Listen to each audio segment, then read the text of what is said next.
Ladies and gentlemen, episode number 704. Welcome to the Land of Red. We are live on YouTube, and welcome to TWA Underground, TWA's toughest arena.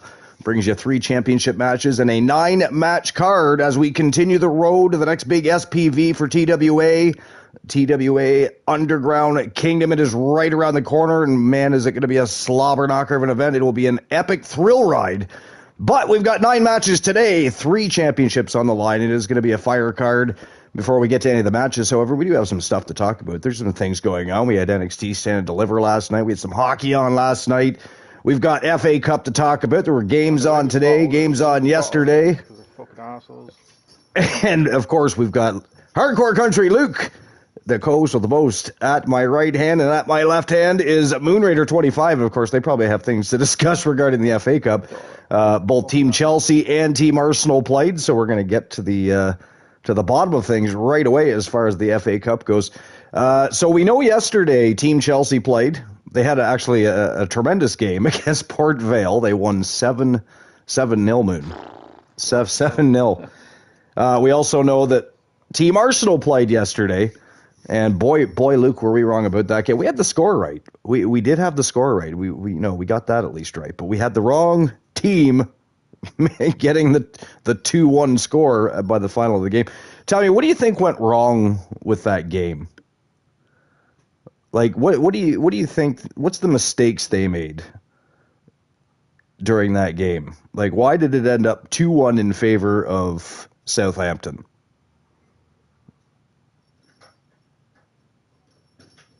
Apparently, we've lost Luke. Oh, there you are. What do you think went wrong yesterday? What do I think went wrong yesterday? Yeah. I see you, Mufasa. What's going on? Welcome in.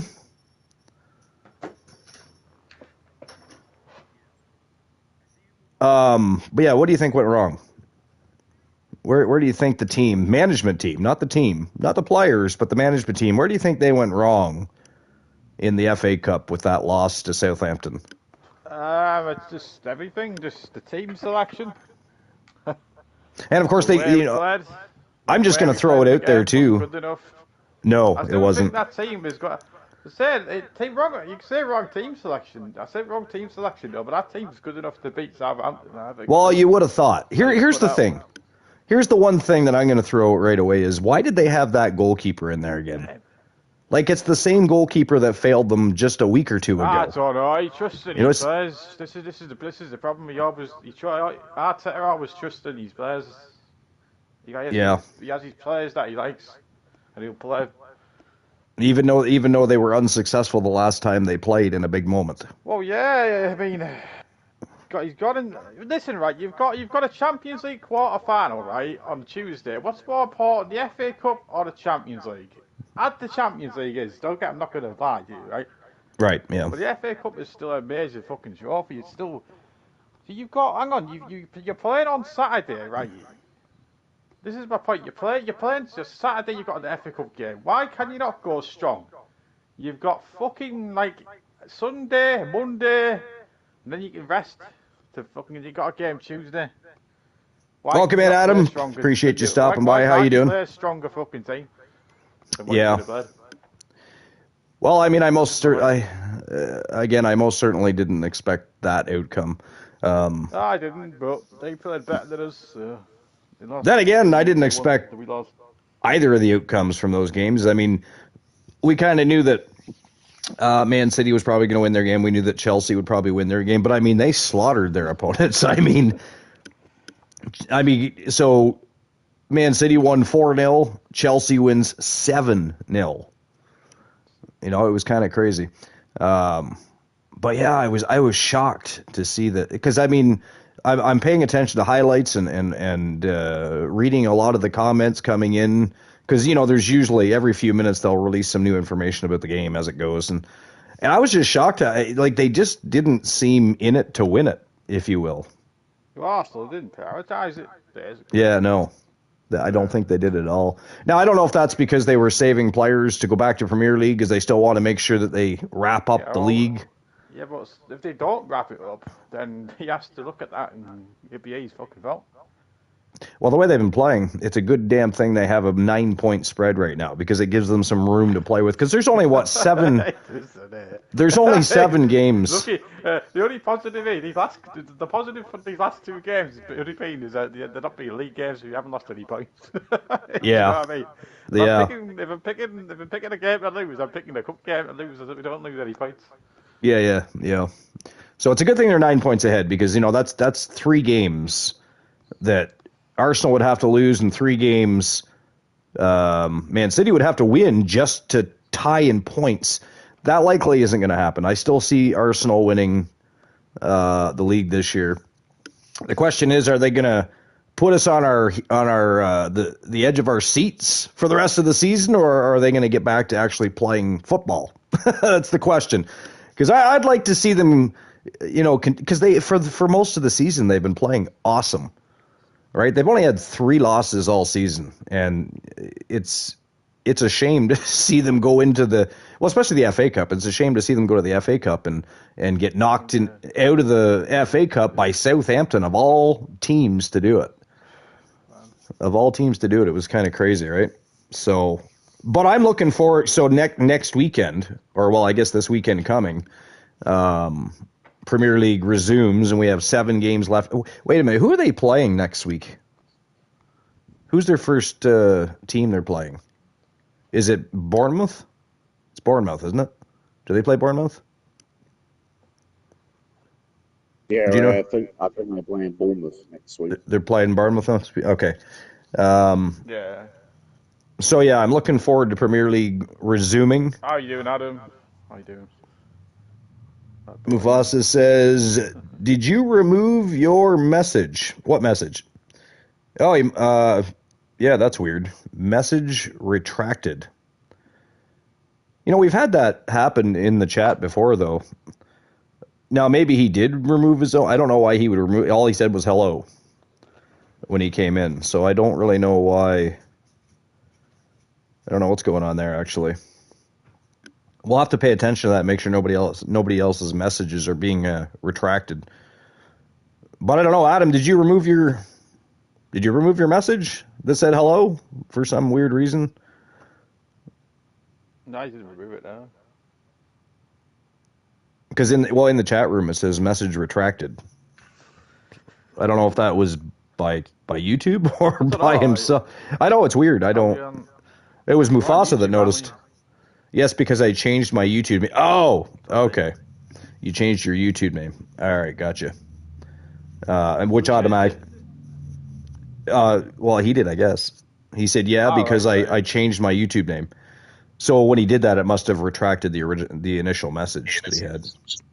So interesting. Well, at least we have an answer to that. But I do remember, we're going back a little while, but for some reason people kept getting their messages deleted in the YouTube chat. Do you remember that? Were you on the show for that? It was a while ago. Like, we're going back. Like, it wasn't even last season. I think it was the season before that, actually, if I'm not mistaken. And I don't even remember who it happened to, but it was happening frequently during the show where people were trying to type in the chat room and their messages kept getting deleted. And it was really strange. So I just wanted to make sure that wasn't happening. So we have Premier League starting again. Let's just have a look, actually. Just have a little look-see at what's going on with Premier League next week. I'm just going to bring it up here real quick. There we go. Okay, so starting April 10th, which is Friday, we have West Ham and the Wolves, and it is Arsenal and Bournemouth. I thought it was. I was pretty sure. And Moon seemed to agree with that sentiment. So, and then we got Brentford and Everton playing. Chelsea and Man City next Sunday. Because, let's see. Arsenal plays Saturday. So the one game is Friday, and then the majority of the games when we resume Premier League start Saturday. So you get Arsenal. So just Saturday we have Arsenal, Bournemouth, we have Brentford, Everton, Burnley and Brighton, Liverpool and Fulham, Crystal Palace and Crystal Palace and Newcastle is actually on Sunday. So starting Sunday we have Crystal Palace and Newcastle, Sunderland and Tottenham, Nottingham Forest and Aston Villa, and then Chelsea, Man City play, as well as Man United and Leeds. So Chelsea and Man City next Sunday. Moon, what do you expect from that game? You think Chelsea can give them a run? I'd like to see Chelsea either win or draw at least Just against if them. they can just if they start pulling their feet up, Yeah, start stepping in there, start getting there, start stepping up, and start winning, start performing better too. Well, I think the FA Cup might be the saviour to your season, to be honest. I think you should be aiming for that, because I don't think you're going to get I top wouldn't four. mind that. I wouldn't mind winning the FA. yeah. I mean I that. don't think he's good enough to win the FA Cup. Though I don't think he'll win it. I think there's better teams that Chelsea will come against, and he'll get knocked out in the semi-final. But as an Arsenal fan, we're hoping Chelsea either wins that game or at least draws that game. Give them 0 points or only 1 point. Yeah, That game, yeah. Either a point or 3 points will do us. Well, I mean, Either way. hopefully they beat. 3 points would be fucking wonderful, but 1 point would be good, still good. If you could take 1 point, if you could take points off them, either way. Well, that's what I'm saying. Chelsea either needs to pick. I don't. Where we're playing right now, we're not beating those. But Chelsea needs to either beat Man City or at least draw them, because either way it doesn't give them. It's a good thing we've got a couple of games before we play them. Anyway, Yeah. Well, that's what I'm saying. It's a good thing we have a 9-point spread, or otherwise it might be a little bit more gloomy coming back after getting knocked out of the FA Cup and having to race and have a tight finish to the end of the season. But like I said, as it stands, they got to win 3 games in a row, and Arsenal has to lose 3 in a row to even tie in points, and I doubt that's going to happen, really. But I want to see Arsenal finish strong, though. I don't want them just to come back to Premier League and coast through the rest of the season, and by the end of it, I've been here before. I've been here before. We threw it away. So yeah. Now, have you ever blown a 9-point lead though?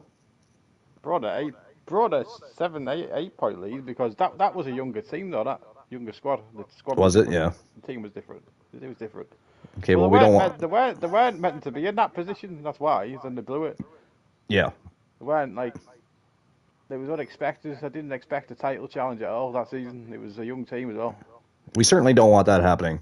Rex is in the house. What's going on, Rex? I see you in there. We kind of expected it to happen because the first time beat. Well, yeah. Yeah. Yeah. But it's interesting because it almost seems like just yesterday we were waiting for the beginning of the Premier League to start, and now we're already at the end of the Premier League season. Well, I mean, 7 games left, but it's funny how fast the season goes, right? Yeah. Especially geez, hockey. My poor team. Fucking American football, shite. It's only like it seems like it's like 20 games and that's it. Not even. They play 17, and then they have playoffs. That's garbage. That. What's funny about that is they actually add their playoff games to how many games they've played all season. So if they finish their 17-game season, and let's say they win 2 games in the playoffs, they add that to their original win-loss record. It's like, wait a minute, regular season and postseason should be different. Why are you adding the amount of wins you've got to your regular season tally? I mean, that doesn't make any sense to me. I hate that. It doesn't make sense. That'd be like the NHL. You finish your season with, say, 50 wins, and every win you get in the playoffs, they add that to your season record. That doesn't make any sense. It just I don't get it. I always said NFL should play more games a year, though. I mean, they play once a week, right? And I get it's a rough, tough game, but in today's game, it's a lot safer. There's a lot more equipment being utilized. There's new rules implemented. I mean, there's no way they couldn't play more games per year now. You know what I mean? Like 17 games is not a lot. 17 weeks seems like a long time, but I mean, again, you've got, football, like Premier League, etc. They play more games than the NFL. Rugby plays more games. Basketball, baseball, hockey, they all play more games, and they'll tell you, well, it's because it's such a rough, tough game, and well, so is rugby. So is I don't know. I just feel like the NFL should play more games per year. Yeah. and stop. Why don't they play more fucking games? Like, I don't know. Like I said, they usually go with how tough the game is, but I mean, it's not as rough and tough as it was, right? Because they've changed the game a little bit. They've made it safer. They've made it again. There's more rules implemented. There's better equipment. There's been good changes to the NFL and also to help make it more exciting and faster, right? So they could easily play. I'm not saying they should play 38 games or 80 games like football or hockey, but I'm saying play 20 games, play 25 games, something like that. Have a longer and stop tallying your postseason into your regular season tallies because that makes no sense to me. I hate when I'm reading during the NFL playoffs and I'm reading about the team's win-loss record, and you're reading and you realize, oh wait a minute, they've added their postseason wins into their. So now you got to take all that off and figure out what their actual, season record was. I don't understand any of that. I don't know why they do that, but because it doesn't make sense. It doesn't make sense, right? It would be like adding the FA Cup wins and losses to your Premier League. You know what I mean? It just doesn't make sense to me. It doesn't make sense. It's outside the regular season. Therefore, that should be on a completely separate statistic. That's your postseason win-loss record, not your regular season win-loss record. So, but yeah. But yeah, so it's I'm excited for Friday, Saturday, Sunday because there's going to be some great games. I'm hoping Arsenal comes back strong, beats Bournemouth, and I'm hoping Chelsea does us a favor and either beats them. is that what they've got? Is that what they play Or they're playing. So Chelsea plays Man City next Saturday. Oh, did he? What, next Saturday? Yeah, or is it Sunday? Hold on, let me look. Oh. Let me have a peek-see.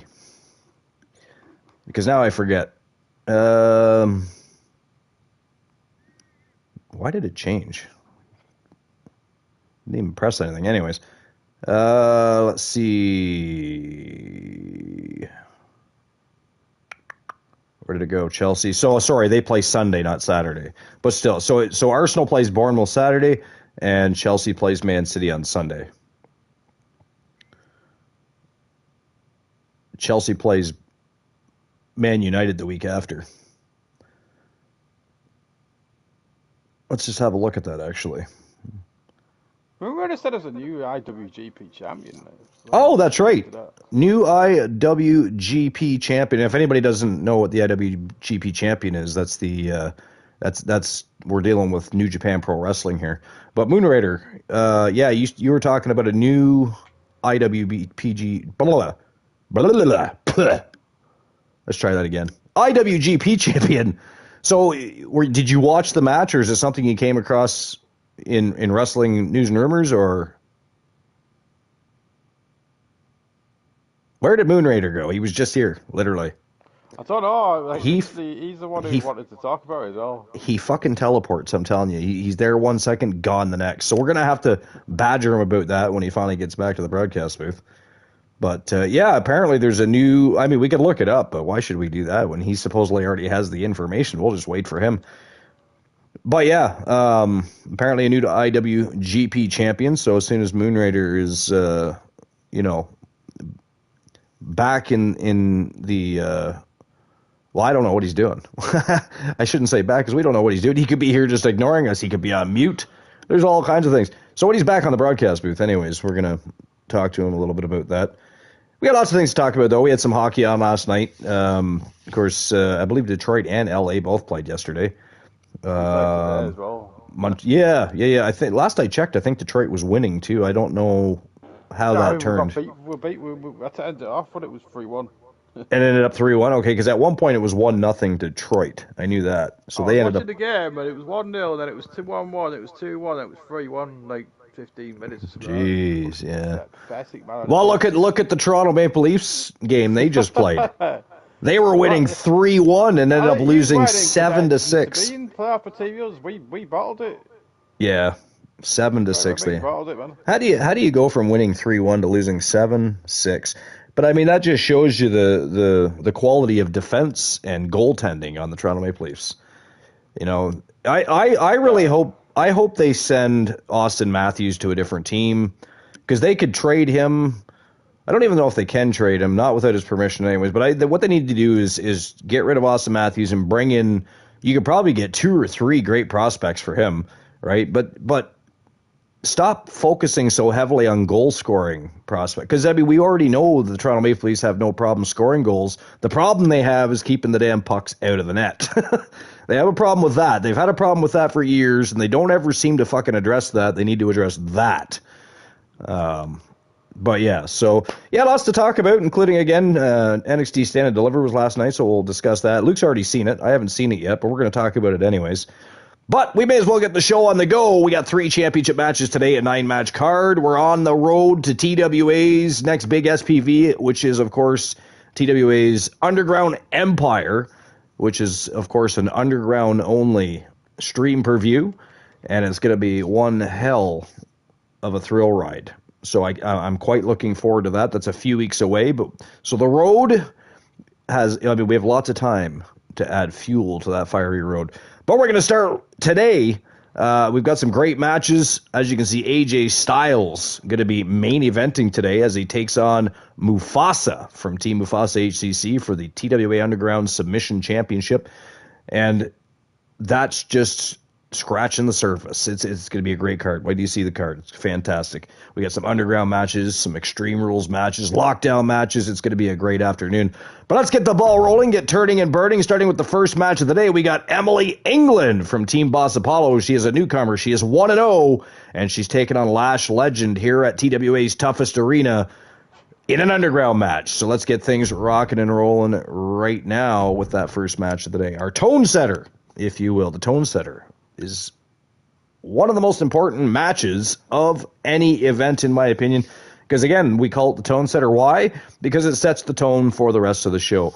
You need to come out strong just as much as you need to finish any show strong, and that's exactly what we plan to do today. Emily England, Lash Legend, underground match. Let's rock and roll. Matchup number 1.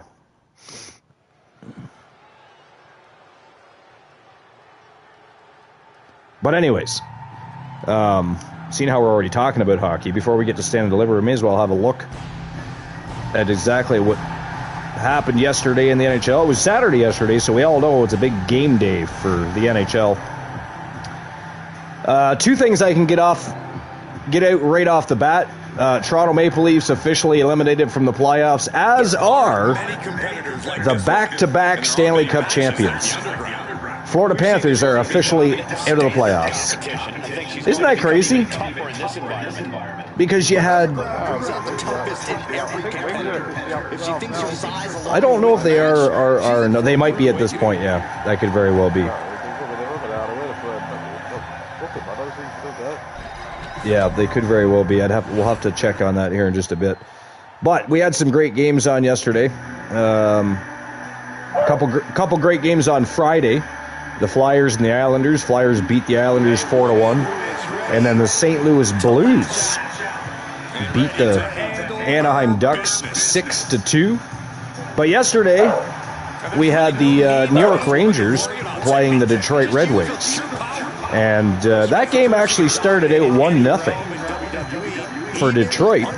And by the end of the game, it was 4-1 for the Rangers. Kind of crazy. I thought for sure Detroit was going to beat the Rangers yesterday. They started off strong. It looked like they were skating well, passing the puck well, and then everything just slowly fell apart thereafter. It was kind of crazy. Minnesota Wild beat the Ottawa Senators yesterday 4-1. Florida Panthers, again, defending back-to-back Stanley Cup champions who are now out of the playoffs, ended up losing 9-4 to the Pittsburgh Penguins. 9-4. That is crazy. 9-4. Tampa Bay Lightning, that is, of course, Florida's second team, are doing much better than Florida this year. That's for damn sure. Beat the Boston Bruins 3-1. So there's a loss for the Bruins. That's good, depending if you're an Ottawa fan. Because I think the race to the playoffs came down to I'll have to look, but I thought it was Ottawa, Boston, and maybe Detroit. I don't know. Maple Leafs. The way we're playing, we're not going to do anything. It's just complete shit. I don't know what the fuck's going on with Detroit. The Toronto Maple Leafs ended up losing in overtime. A game they were winning 3-1, and they ended up losing 7-6 in overtime. Can't imagine why they are not in the playoffs this year, losing a game 7-6 in overtime. But anyways, oh God, they need defense, they need goaltending. And again, I wish they'd go back to the way it was in the old days when you had. You're basically England of the NHL. Oh God, what 1967, man, 1967. They've won 11. They've won 11 Stanley Cups as a franchise, but the last one was 1967. You know, that's unacceptable to go up on the road trophy. That. Yeah. So as of next year, that is what 60 years since they've won a Stanley Cup. One of the NHL's richest teams in the league, and they can't manage to put together a proper team. Have you had good teams as well? Well, I mean, not in a long time. Now, to be fair, this is the first time since I think this is the first time in a decade we haven't made the playoffs. But the problem is they have a great season. They get into the playoffs, they choke. Every single year. You know, and prior to that, it was probably. I really. Here's the other thing: is I wish goaltending would go back to the way it used to. Back in the old days, you wouldn't have one great goalie and a backup. You'd have two great goalies and a backup, and those two great goalies would fight it out throughout the entire season for that top spot. It gave them a reason to want to have a great goals against average, to be at the top of their game, to play the very best they can. You had two men goalkeepers in hockey then, yeah. So, but nowadays they might have three goalies, but one of them is playing majority of the games, the other one is taking a back seat, and one's riding the pine for the season, basically. You know, but but that's just like teams don't travel together like they used to either. Teams aren't really teams anymore. I mean, you got some players that show up just before a game starts, for instance, and you know they're not bunking with their team, they're not eating dinner with their team, they're not, you know what I mean, they're not together as a team. One of the rules of any team, you know, a team is not a team unless you give a damn about one another, and the reason they don't give a damn about one another is because they don't really know each other anymore, because aside from playing on a hockey rink together, they don't really know each other that well. You know what I mean? And then you've got other antics going on. You've had teams that have had scandals going on with hockey players sleeping with other players' wives throughout the season and stuff like that. It's like, really? Good Lord. You'd almost rather have a steroid scandal or something going on than crap like that. But anyways, yeah, they lost 7-6. Mammoth beat the Canucks, another Canadian team not making the playoffs this year, by the way. They beat the Canucks 7-4 yesterday. Montreal Canadiens, they think they're what? I was just talking Montreal Canadiens won in a shootout yesterday against the New Jersey Devils 4-3. New York Islanders lost to the Hurricanes 4-3. Winnipeg Jets beat the Blue Jackets 2-1. Washington Capitals beat Buffalo Sabres 6-2, which is fairly impressive. Buffalo's the top of the league this year so far. Or well, not top of the league, top of the Eastern Conference anyways. Wow, that was fast. Ladies and gentlemen, that is it. That is all. The winner of the first Underground match of the night, representing Team Boss Apollo, it is Emily England with a big win over Lash Legend, and she is now 2-0 in her career. So congratulations to Emily England, and congratulations to Team Boss Apollo. Of course, we're going to have to listen to how Emily England is going to remain undefeated and win every women's championship under the sun, kind of the same way he ribs Mufasa, you know, about the Leaders of Worlds being a better team than TDL. I'm kind of hoping Boss is in the show today at some point, though, because, you know, it'll be an interesting conversation between Boss and Mufasa, because, you know, Mufasa has a team that is sitting on a team that, as of today, has been TWA World's Tag Team Champions for 146 days. And, that's right, Boss Apollo's team doesn't have any championships. They do not have any championships. So it's going to be a funny conversation. And not only do they not have any championships, they got beaten yesterday in the Joe Lank #1 contendership tag team tournament.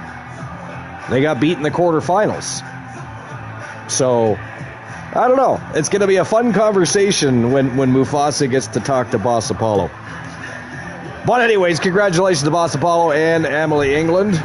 That was a very fast tone setter of the day. We're already on to our second match of the day. I don't know if anybody's been watching the vignettes and promos, but Jack Stone and Rock Roberts been going back and forth, having conversations. And, of course, Rock Roberts threw a challenge out. Jack Stone steps in. Rock Roberts decides to accept Jack Stone's challenge, but he has just a little bit of a, he's got to do some things first before he can get that actual shot at Rock Roberts. Rock Roberts says he has 3 things he wants him to do. He wants to go in, he wants him to win a ladder match. If he can win the ladder match, he has to go in and he has to win now a gauntlet match. A gauntlet eliminator, I believe, actually, is what Rock Roberts had said. If he can win that gauntlet eliminator, he then gets a shot at Rock Roberts and the TWA North American Championship. Now, Jack Stone has not said anything to Rock Roberts that I've seen recently, but I'm assuming Jack Stone is game. I mean, Jack Stone doesn't turn on a fight. He is one big SOB, and I don't know. Right? It's strange because Rock Roberts is doing very well. I believe he's 5-2 or 6-2. He's TWA North American champion, but he basically laid down some ground rules to get a match against him, which was strange. That's something you expect somebody like January to do, or the Gooner, or somebody of that stature that's been around a long time. Rock Roberts, he's I don't know. Don't you find that weird? What? Well, instead of just accepting a challenge or throwing a challenge out and accepting an opponent, he had some ground rules that he wants Jack Stone he's got some hurdles for him to jump, if you will, to get to that North American Championship match with Rock Roberts. Now, here's the question: do you think he's doing it to see how good Jack is, or do you think he's doing it hoping Jack doesn't make it through? That way, he doesn't actually have to fight him for the title. There's that question too. I don't know. But Jack Stone, of course, from Team Soul Embers. But yeah, there's been a lot going. There's been a lot of back and forth between, and of course, I don't know if anybody knows, but Jack Stone's been spending a lot of time with Madam MJF as of late, Maria Juliet Francis. I don't know what's going on there. If Jack is just looking for some extra guidance, and of course, right now, no one better than Madam MJF. She's already a multiple-time champion. And she's the reigning defending speed champion. So, I mean, she's definitely got some she's got the recipe for success, if you will. So maybe Jack is looking for that recipe. Because, I mean, when he came back, he had some ups and downs. And, of course, he had not just in singles competition, but tag team competition. Because he was tag teaming, of course, with Sid Justice and Andre the Giant. He has since stepped away from that tag team, and now he's suddenly with Madam MJF and going back and forth in promos with Rock Roberts. So it looks like Jack Stone is interested in taking that title away from Rock Roberts. But again, Rock Roberts, I laid down some ground rules. He says, you want a shot at the title, I want you to go win a ladder match. And if you win that ladder match, then you got to win a gauntlet eliminator match. If you win that gauntlet eliminator matchup, I will give you a shot at my North American Championship. It's just kind of strange because, again, Rock Roberts has only been back for a hot minute. And that's just, when people play games like that, it's usually somebody that, again, Luke the Gooner or somebody of that stature, of that nature, that's been around a long time and likes to play mind games with people. Rock Roberts may be taking a page out of their book. I don't know. But, it's interesting. But we're starting one of those matches today. It is a ladder match for Jack Stone. Jack Stone has to win this ladder match, or else he won't even get to the gauntlet match. But he is facing Royce Keys in a ladder match next. So let's keep that ball rolling. Keep things rocking and rolling. All right, so back to the NHL results from yesterday. I think I already covered Jets and Blue Jackets. So the Buffalo Sabres and the Capitals played. It was 6-2 for Washington. And again, Buffalo's the top of the Eastern Conference, so that's a good victory near the end of the season for the Capitals.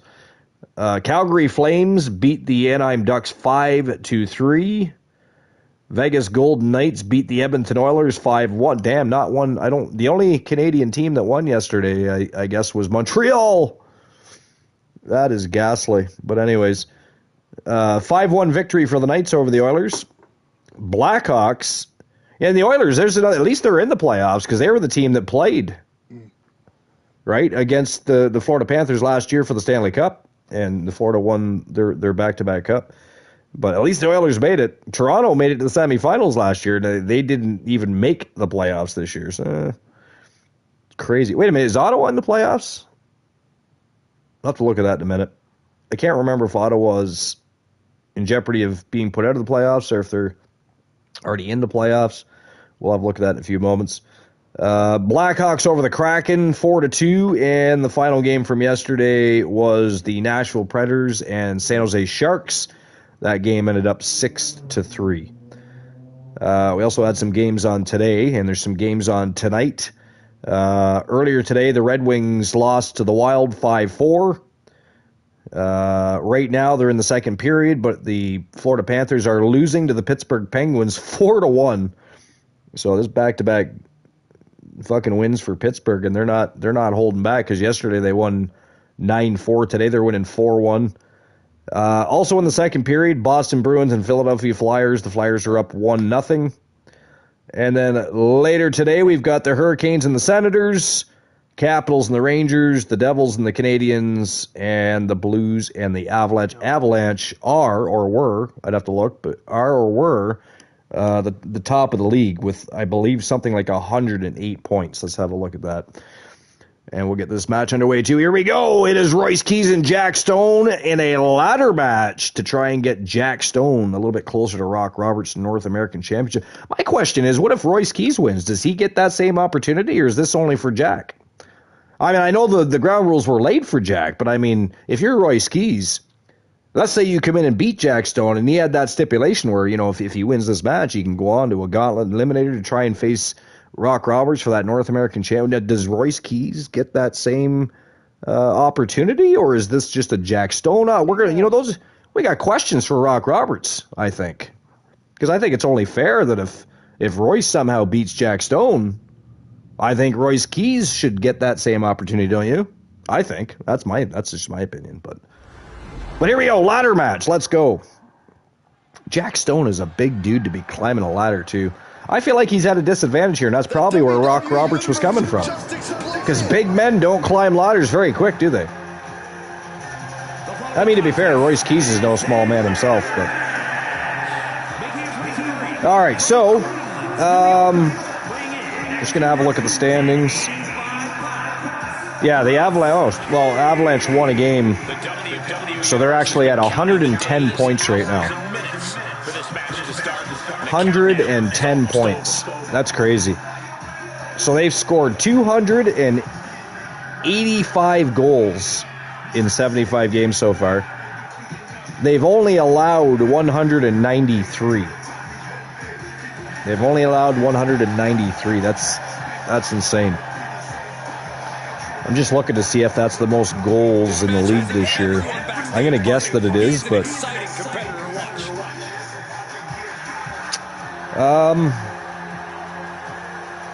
Yeah, no, they have the most goals in the league this year with 285. That's an insane amount of goals. So Ottawa Senators have 88 points. So do the Detroit Red Wings.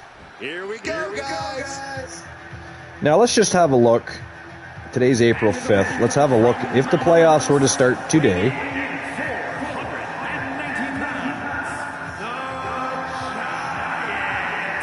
all right, so this is from 5 hours ago, so it's updated.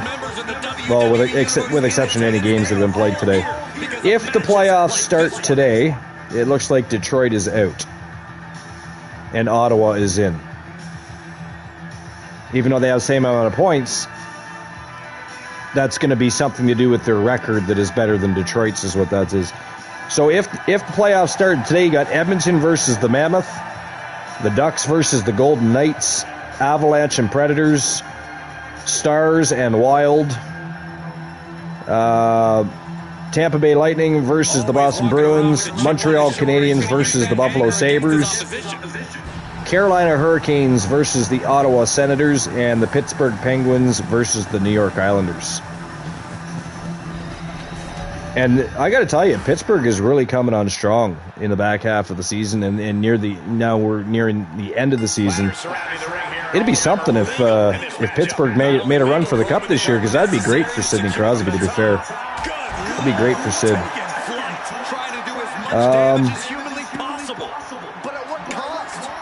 Yeah, so Montreal already clinched their playoff berth with the Detroit Red Wings 5-4 loss to Minnesota.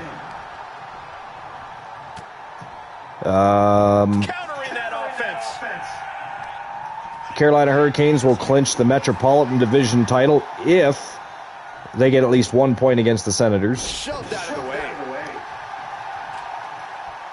With any result in Florida Panthers Pittsburgh Penguins game, other than a Penguins regulation win, but Pittsburgh is going to get that regulation win. So they need to get at least a point against the Senators. Right to the knee. Interesting.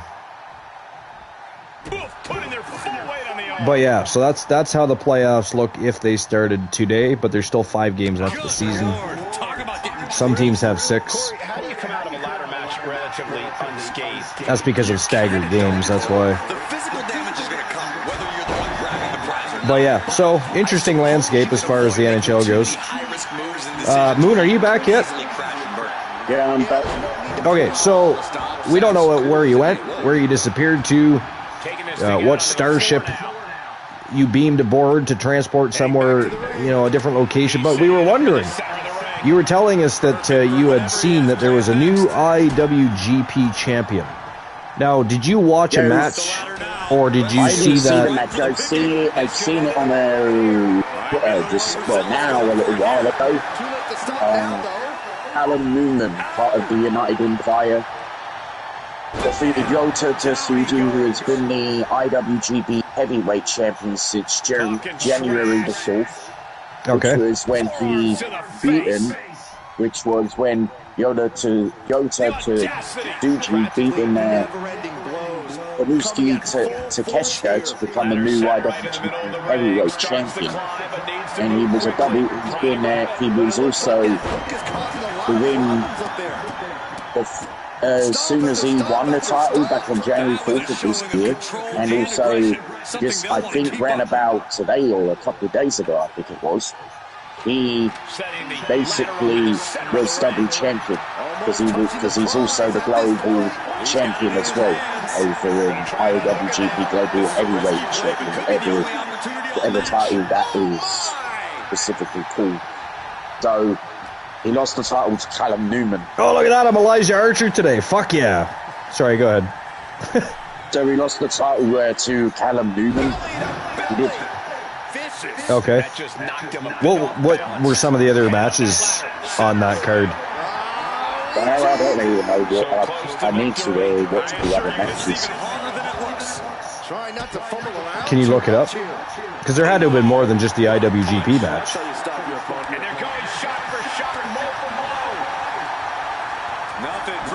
So I'm Elijah Archer, dressed as a moose and driving a forklift. Fuck yeah, I'll drive down to the ring, lift that bad boy up. Kind of like what Brock Lesnar did with the tractor. Hell yeah. Question of the show. Who do you want to win at WrestleMania, Sami Zayn or Trick Williams?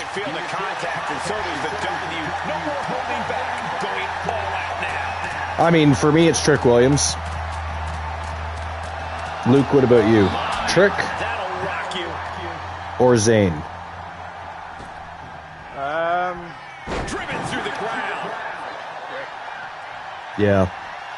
I'm still annoyed that... No, he shouldn't have. I'm still annoyed they had a rematch on SmackDown. No. A string of counters. No, it is still 1-on-1. Sami Zayn versus... I don't know. Because Trick Williams came out with that Lil Yachty and basically said, you know, it's only right that Sami Zayn... Well, first of all, he claimed that the only reason Sami Zayn won the U.S. title and the only reason he's going to WrestleMania is because of Trick Williams. But he thought it was only it was honorable, and the only right thing to do would be to give Carmelo Hayes a rematch for the U.S. Championship. And so that match, Sami Zayn finally agreed to that, and they had a rematch on Friday Night SmackDown. Let me just bring up the results of that. He's going for it, but does he have enough of a reach? It's going to take some time, but you got to just keep going. There was some of SmackDown I still haven't watched the very end of it yet, but I'm just getting to the... Oh, I clicked on the wrong link and I gave me a bunch of videos to watch. I don't want that. There we go. All right, I'll bring up the Bleachers Report. I'll bring up the Bleachers Report. Landing the ladder against the turnbuckle here. This can't be good. Uh-oh. All right, so Meechin versus Rhea Ripley took place. Uncle Howdy versus Tama Tonga, and that matchup was over the lantern, which he ended up giving the lantern back to Howdy anyways, because he claims this caused nothing but problems for MFT, and they want to get back to business as usual. And so I'm assuming there's going to be some sort of feud between him and Solo Sikoa at some point. That's what I get from all of that. Trick Williams and Sami Zayn hype WrestleMania. Taking a chance one more time and landing with Matt Cardona fought Aleister Black. Bayley and Lyra went against Alexa and Charlotte. R-Truth and Damian Priest went against Kit Wilson and The Miz. That was actually funny, because Danhausen, of course, got involved in that, right? He did, yeah. So Sami Zayn versus Carmelo Hayes happened thereafter. But unfortunately, Zayn defeated Carmelo Hayes. So we're still stuck with Sami Zayn versus Trick Williams 1-on-1 at WrestleMania, unless something changes over the course of the next week. Well, technically 2 weeks, I guess, because WrestleMania is still 2 weeks away, but I don't know.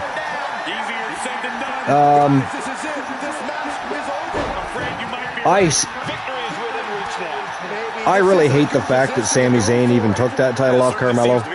I thought Carmelo did a great job of bringing some respect to that championship. He was champion for 91 days. He had the open challenge, you know, that he was competing in and putting the title on the line all the time.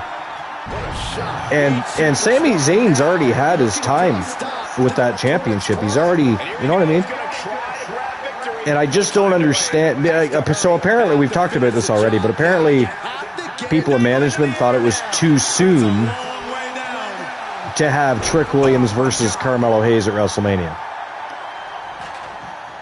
which I fully disagree with. And I think they would have put on a masterclass. I think it would have been a fantastic matchup between those two at WrestleMania, and I think we're now, as fans, we are now losing out on that match. Because I'm sorry, it's not that I... Yeah. No, neither am I. No, I'm not hating on Sami Zayn. I like Sami Zayn, right? I do like Sami Zayn. I just don't like this situation. I don't think Sami should be involved, and I don't like the fact that they took that belt off Melo like that. And they're like, why they think it's too soon for Melo and Trick, I don't get that either. They still could have had Trick beat Melo.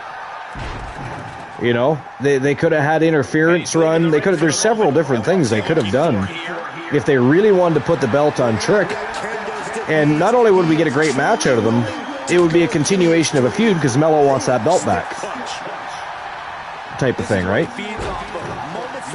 But instead, they I don't know. Boss Apollo's in the house. Boss Apollo, What do you think about the Joe number one contendership tag team tournament that happened yesterday? Did you watch the tournament? Because I know Mufasa probably has things to say. I'm almost positive he has things to say regarding that event. And TDL wasn't even involved in that tournament, obviously. It was a number one contendership tournament, but yeah, did you watch the tournament? Mufasa says trick. Rex says trick. Yeah, I think everybody under the sun right now wants Trick Williams to win that championship, especially since they, stole it away from Carmelo Hayes the way they did. What's interesting is, because Trick Williams is basically like the new antagonist. He's very good. He's a big guy. He can really go in that ring. And he's trying his hardest to basically be a heel, but the crowd is just they're continuously cheering him, putting him over. Like they're in a short amount of time, Trick Williams has almost become like an Undertaker or a Steve Austin or a Rock. Doesn't matter how many times you turn them from babyface to heel, they don't care. They're cheering them anyways, and that's exactly what's going on with Trick Williams right now. What are your thoughts on that, though? Do you think that people are overdoing it, blurring the lines between face and heel and not just going with the flow of the storylines and what's happening? Like, do you think we need to get back to that, or do you think it's okay to be cheering heels? I don't mind people cheering heels. I mean, the UK do it. The UK tend to do it a lot. Oh, man. Yeah. But do you not think it hurts the story a little? Right in the center of the ring. He's setting up The background, the peers. Yes, that's what I'm saying. For the sake of the story, they should at least be booing them. Yeah. And for the most part, they do. But there's certain, like I said, there's certain wrestlers they don't do that to, right? Trick Williams is one of them, and he's a newer talent. But he's just so good. People like him so much. They're just cheering him nonstop, regardless of what's going on. So he's, to me, become more of a neutral figure than he has really a heel. So, but Boss Apollo says that was just a fluke and was not the real Deleters of Worlds. It was my replacement. Oh my God. Here we go. Mufasa, what says you about that? Apparently the real Deleters of Worlds was not in the number one contendership tournament. The Deleters of Worlds we watched lose. able to slip out of that one. Apparently in the quarterfinals yesterday was not the real team. Looking for the power slam. So what do you have to say about that, Mufasa? But yeah, it's one of those things. I mean, people are going to do what they want to do, right? But I just think people should allow heels to do their jobs. Perfect setup, Cole. You know? Job's only half done. They're up the ladder now. Let's see if this is right for the picking. Yeah. I don't know. I don't know what else to say about that. I think it happens too frequently, where a heel comes out to do their job and promote their match with their opponent, and they're getting cheered instead of booed. Then the babyface comes out, they're being cheered. It's like, okay, so we're just cheering everybody then. You know what I mean? We need to boo some people, damn it. We got to have some boos going on in the house. But Mufasa says, womp, womp, womp. Keep making excuses for losing in the first round. There it is. You tell him, Mufasa. You tell him. But apparently, though, not the real Deleters of Worlds, though, you see. It was his replacement. He didn't want the real team to be, fatigued by going through a tournament. He wants them in top form to go against TDL. Problem is, now their replacement team lost. Now they're further away from TDL's championships than they were even yesterday before the tournament took place, right? So, but yeah. What are some things, speaking of things like, cheering heels, what are some things in pro wrestling you think need to change when it comes to fan and wrestler interaction? Creative. Say that again. Creative in WWE. Well, it doesn't matter what promotion. Just like when again, my example is the cheering heels all the time. Is there something else that you would say, okay, they really should stop doing that, at least so often or so frequently? As their opponent up and hooked up for a... Like, for instance, here's another one. Chanting "This is awesome" for every single match is stupid. It's overdone. It's overdone, yeah, because, you know, we're not stupid. We can tell if a match is awesome. So if a match isn't awesome, why are we cheering? This is awesome. You know, I get it. If it's a banger of a match, it's probably been going on 15, 20 minutes, and they're just putting on a spectacular display in that ring. I get that. But you see them chanting "This is awesome" in situations where I just don't think it's warranted. Like Luke said, it's overdone. It's overkill, I think. Oh, man. Yeah. And here's another... I was just going to say the whole tag team wrestling, like, why? And even we want tables, that one as well, too. Yeah, the "We Want Tables" chant. That's not I mean, we don't... Well, we don't even have a team... anything like the Dudley Boys. Why are we even chanting "We Want Tables"? I You know? understand if it's like an Extreme Rules match with weapons. Well, yeah. You know, or yeah, something to that effect. "We want tables." That would make sense. Or if it was a team that was similar to the Dudley Boys and they like to use tables here and there, I also would get that. Get the tables. Yep, exactly. Look how slow he's climbed that ladder. He's almost as tall as that fucking ladder. I'm surprised it isn't just folding into oblivion here. I mean, he weighs over 500 pounds. Look at that, he did it. Oh my God, Rock Roberts issues ground rules for Jack Stone to be able to move on and face him for that TWA North American Championship. He tells him, he says, you got to go through a ladder match. Then if you win that ladder match, you take that contract and you go into the gauntlet match. If you win the gauntlet match, then you get a shot at Rock Roberts, or he calls himself Greatness, actually. If you've been paying attention to the promos, he's referring to himself as Greatness. Mr. Moondust had said something just not long ago. About Rock Roberts? Yeah. After seeing the second promo with what he heard. Oh, yeah. So what he said about what is? Now, Rock Roberts is, of course, not new to TWA. He's been here before. He's just, returned, a little over a month ago. Came back to his roots is what he did. They all come back. They all return eventually. They go where the competition is. They go where the almighty dollar is, too, not to mention because we pay them very well to be here. But so Rock Roberts is back. He likes to refer to himself as Greatness.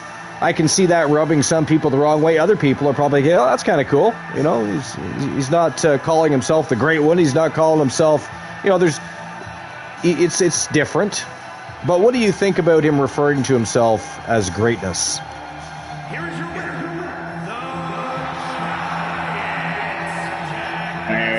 Well, there'd be some greatness there. There'd be some greatness holding me coming from my Moondust for me. So I'll take that North American Championship. I'm actually interested. I'm interested to see what happens between Moondust and Rock Roberts. I mean, obviously, I don't know if he just has an affinity to want to face large men.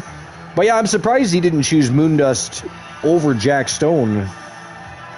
Like, if it's me and I'm a championship holder and I'm determining who I'm going to face next and I've got several options on the table, why do I want to take the biggest dude in the room first? I mean, Jack Stone is what? Is he, 7 foot? Is he 7 foot? Jack Stone's 7 foot. Isn't he 7 foot? He's over 500 pounds. The guy can wrestle. He's a little slower than some, but I mean, once he gets a hold of you, there's the power factor. And again, he knows what he's doing in the ring. He's got a great ring IQ. He's got great technical. He's not your average giant. So for me, I'm thinking like, when I'm watching these vignettes and promos, I'm thinking, why wouldn't he have gone with? Not that Moondust isn't awesome, right? Moondust is now the longest reigning speed champion, I think, in TWA history. He's defended that championship now 5 times. But coming from a champion's perspective, I'm thinking, first of all, it's champion versus champion if him and Moondust face off. Second of all, Moondust ain't 7 foot 500 pounds of pure chaos. I mean, he is chaotic, but he's not 7 foot 500 pounds of chaos. You know, so I was surprised that he went that direction. But again, I'm thinking that's why he laid down the ground rules and the stipulations, where you got to be, in a ladder match. So now he's done that. He has done that. So I'm interested to see what Rock Robert Greatness has to say about this matchup, because now he gets to take that contract. His next matchup will be a gauntlet match. If he wins that gauntlet match, he gets to move on and face Rock Roberts for the TWA North American Championship. Now, what I'm thinking, Moonrader,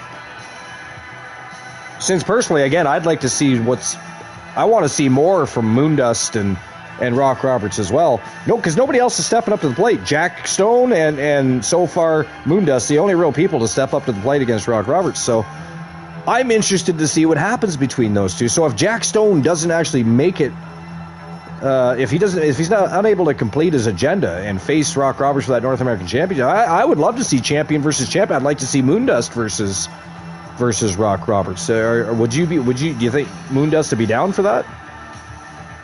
I think so, yeah. It's a matter on what height he is. He's got dinner served. Gonna be the mandible claw, which is dethroned Dan Hazard to retain the speed championship. Rex, we haven't inked your wrestler to a contract yet. We never do that on show day.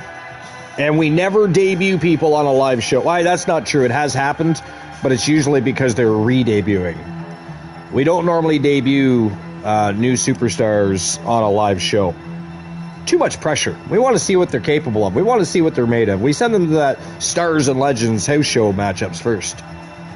We want to give them, because if you look at TWA Underground, the toughest arena in TWA history, and you look at Wrestle Wars Genesis, the competition is stiff, the talent pool is deep, it's pure chaotic. I just wouldn't want to throw a new wrestler right to the wolves, if you know what I mean. Wouldn't want to do that. Not fair to any newcomers, I don't think, to have somebody debut in shark-infested waters, if you will. Mufasa says, nope, I did when Rock Roberts showed up. Did I miss something? I must have asked a question. You have to climb a tall ladder of competition to get the match. Heels getting cheered like TDL has been around a long time, though. It's kind of like being the Undertaker, right? You know, people are going to cheer TDL just because of their accomplishments alone in the business, right? So I understand that. But yeah, so no, Rex is not debuting today. No, that won't be happening. Boss Apollo says 19. What's 19? All right, what am I missing here? Boss Apollo, did you win blackjack? Is that what we're talking about here? Because technically blackjack numbers are 20, not 19. Sorry, Mufasa, what did you do when Rock Roberts showed up? We've been just going on, and I'm ignoring the chat. I need to catch up with chat here. Today, Moon Raider is Penta. You are the TWA Underground World Champion, sir. Good for you. I said that because Moondust and Jack Stone is the only person to step up to Rock Roberts. Oh, that's right. Mufasa did have something to say to Rock Roberts. That's right. I do remember that now. Oh, wow. I'm Larry the Lobster. I do. But that's the thing, you know, like you got Mufasa, you've got Moondust, and he decides to go after the largest person in the room. It's interesting. That's all I'm saying. It's just interesting. I'm not saying who he should. I mean, you choose who you want. You're the champion. You go against who you want. But for me personally, I'm walking past the 7 foot 500 pound dude, and I'm gonna try my luck with one of the other guys, type of thing. But Boss Apollo says, I did too. as well myself. The first time around, I did. The first time around, yeah.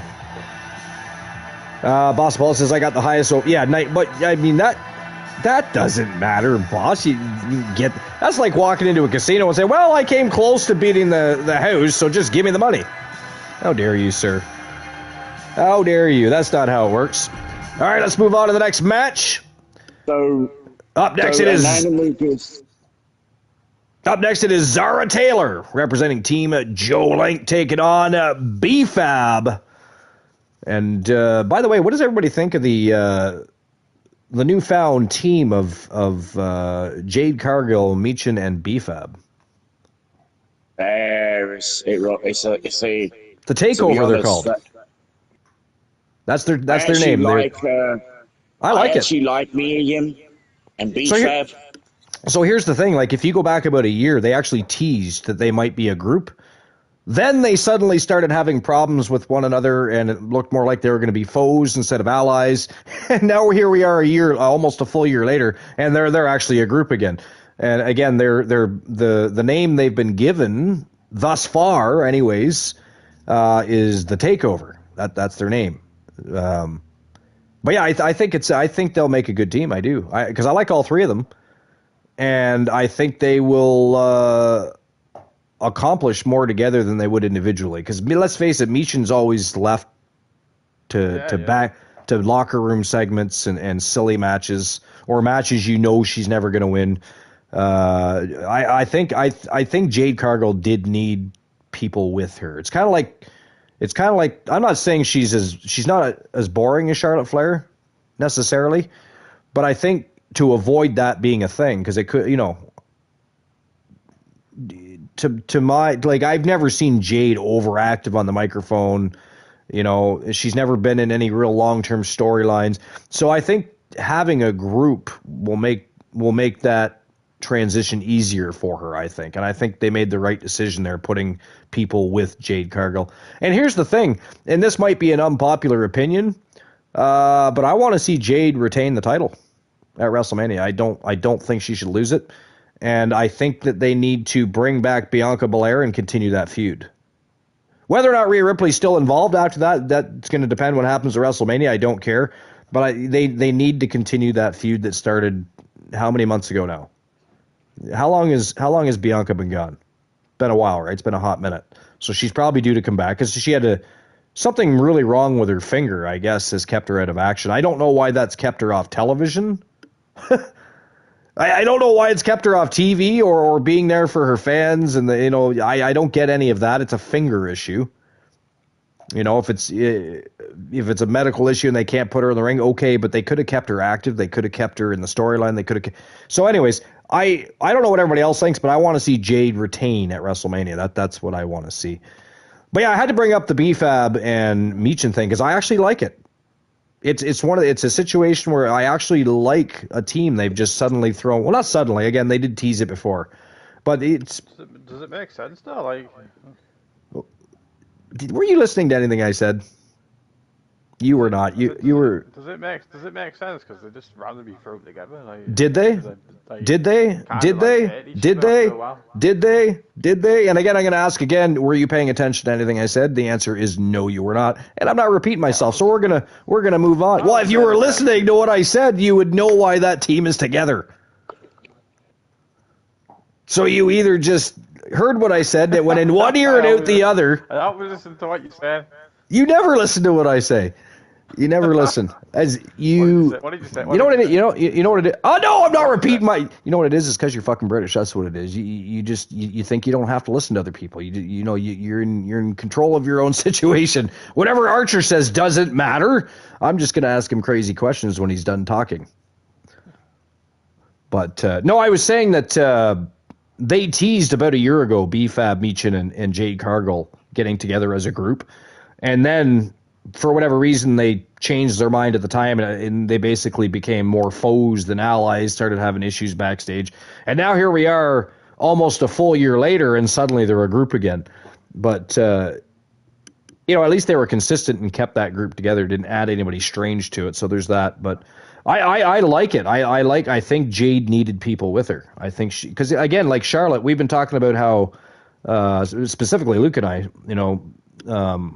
well, he doesn't like Charlotte. I've always been a Charlotte fan, but we both agree she's great in the ring, but fucking boring. But so Alexa Bliss has she's really brought out a much more improved and more entertaining side of Charlotte Flair. So I'm hoping that same thing happens with Jade Cargill, because one thing I have noticed is when Jade, Meechin, and B-Fab and those guys were all together in segments backstage, they have good chemistry. So if they can take that chemistry that they were using backstage when they were, not getting along and kind of at each other's throats for a while, and if they can give that same amount of fire to making their team successful, I think it'd be good for all of them. Because again, Meechin's not usually involved in anything too great. B-Fab hasn't been involved in anything too special lately. Jade Cargill has been champion for over 100 days now. How long has Jade been champion now? Does anybody know the answer to that question? Since she beat Tiffany Stratton, it's been over 100 days, right? I think. She's only had one defense, man. She's only going to have one defense, yeah. Defense. She's had one championship defense, which is stupid too, by the way. I don't understand. It's not actually Jade. I think it's not actually Jade's own. No, it's not. It's not her booking the matches, and I get that, but it is still stupid.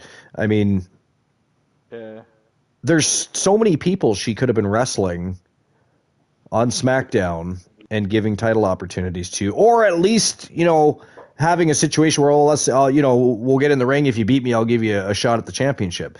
There hasn't even been any of that. She's literally had just the one championship defense and nothing before, nothing since. And here we are almost at WrestleMania. That said, I do want her to keep that championship. I think they should. I think they keep the belt on her, and they need to continue that feud with Bianca Belair. Now we know Bianca has friends, and so she's probably going to have people around her, so maybe that's why suddenly bringing Meechin and B-Fab back into the fold, I don't know. But, I do like and they're called the Takeover.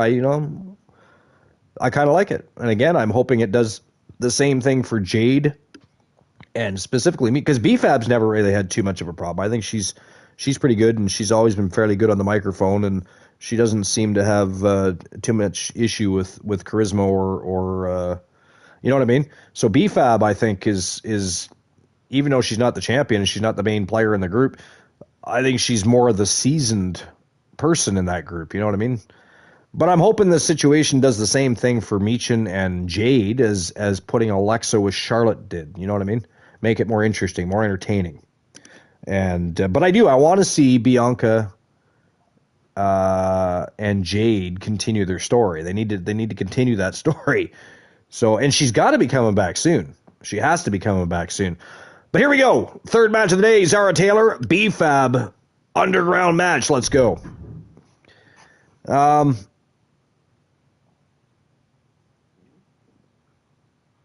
want to look it up, actually. How long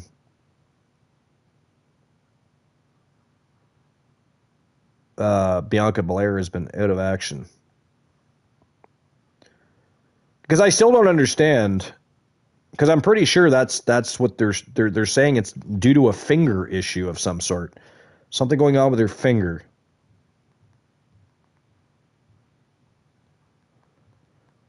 How long has Bianca been out of WWE? All right, so early April, as of early April 2026. Bianca Belair has been out of in-ring action for nearly a full year. So yeah, having last competed at WrestleMania 41, she suffered a serious, complicated finger/hand injury that required surgery after months of rehabilitation. And while she has begun light training and is eyeing a return in 2026, she has not yet officially returned to full-time. I still don't understand, though. Okay, it's a serious singer. Good God. It's a serious finger/hand issue. Why does that keep her off television? Like, they couldn't have found anything for her at all to do on TV to keep her in storylines and keep her relevant and keep, you know what I mean? Does that make sense to anybody else? Because it doesn't make sense to me. If that was you, would you not want to have kept Bianca relevant and kept her involved somehow? She is ready to teach a hard lesson. Well, exactly. And people and people do. They really like Bianca Belair for good reason. Yeah, and for good reason. I mean, let's be honest. Bianca Belair is very, very good. So, yeah, kind of. Yeah, that's not a bad comparison right there, actually. Rex says it feels almost like they are using the same champions to defend the titles week after week, and then the champions like Jade, they only make them defend once a month or at big events, except for she hasn't even defended once a month because she's been champion for over 100 days. Let's just get an actual number confirmation on that. Give me a second. How long as Jade being WWE champ? Just her actions and striking doing the talking. 150 days. 150 days with one championship defense.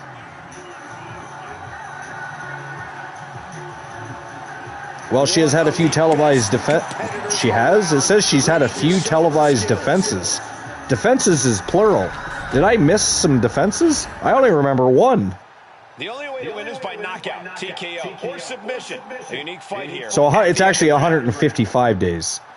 It said over 150, but down below it says 155 days as of today. The following contest is an But wait a minute. Again, they're saying defenses. She's had a few televised. Did I miss something? I only remember one title defense. All right, I'm gonna look it up. Does anybody else remember?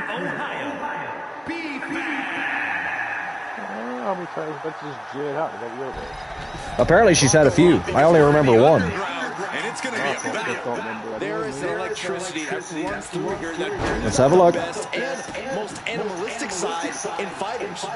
Competitors must rely on their instincts and ability to survive because in the underground, fights go on until one person literally cannot. So as of early 2026, Jade Cargill has faced criticism for not defending her WWE Women's Championship on television for several months.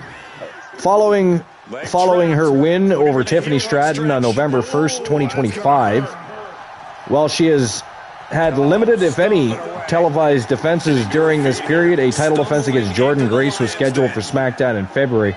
That I remember. And as far as I know, that's the only defense she's had. So where do they get defenses? That was just malicious. Just disrespectful. Yeah, better than that. Oh, wow. Look at the damage to B-Fab's face. Yeah, it's kind of. It's you fucking have them feud for fuck's sake. Yeah.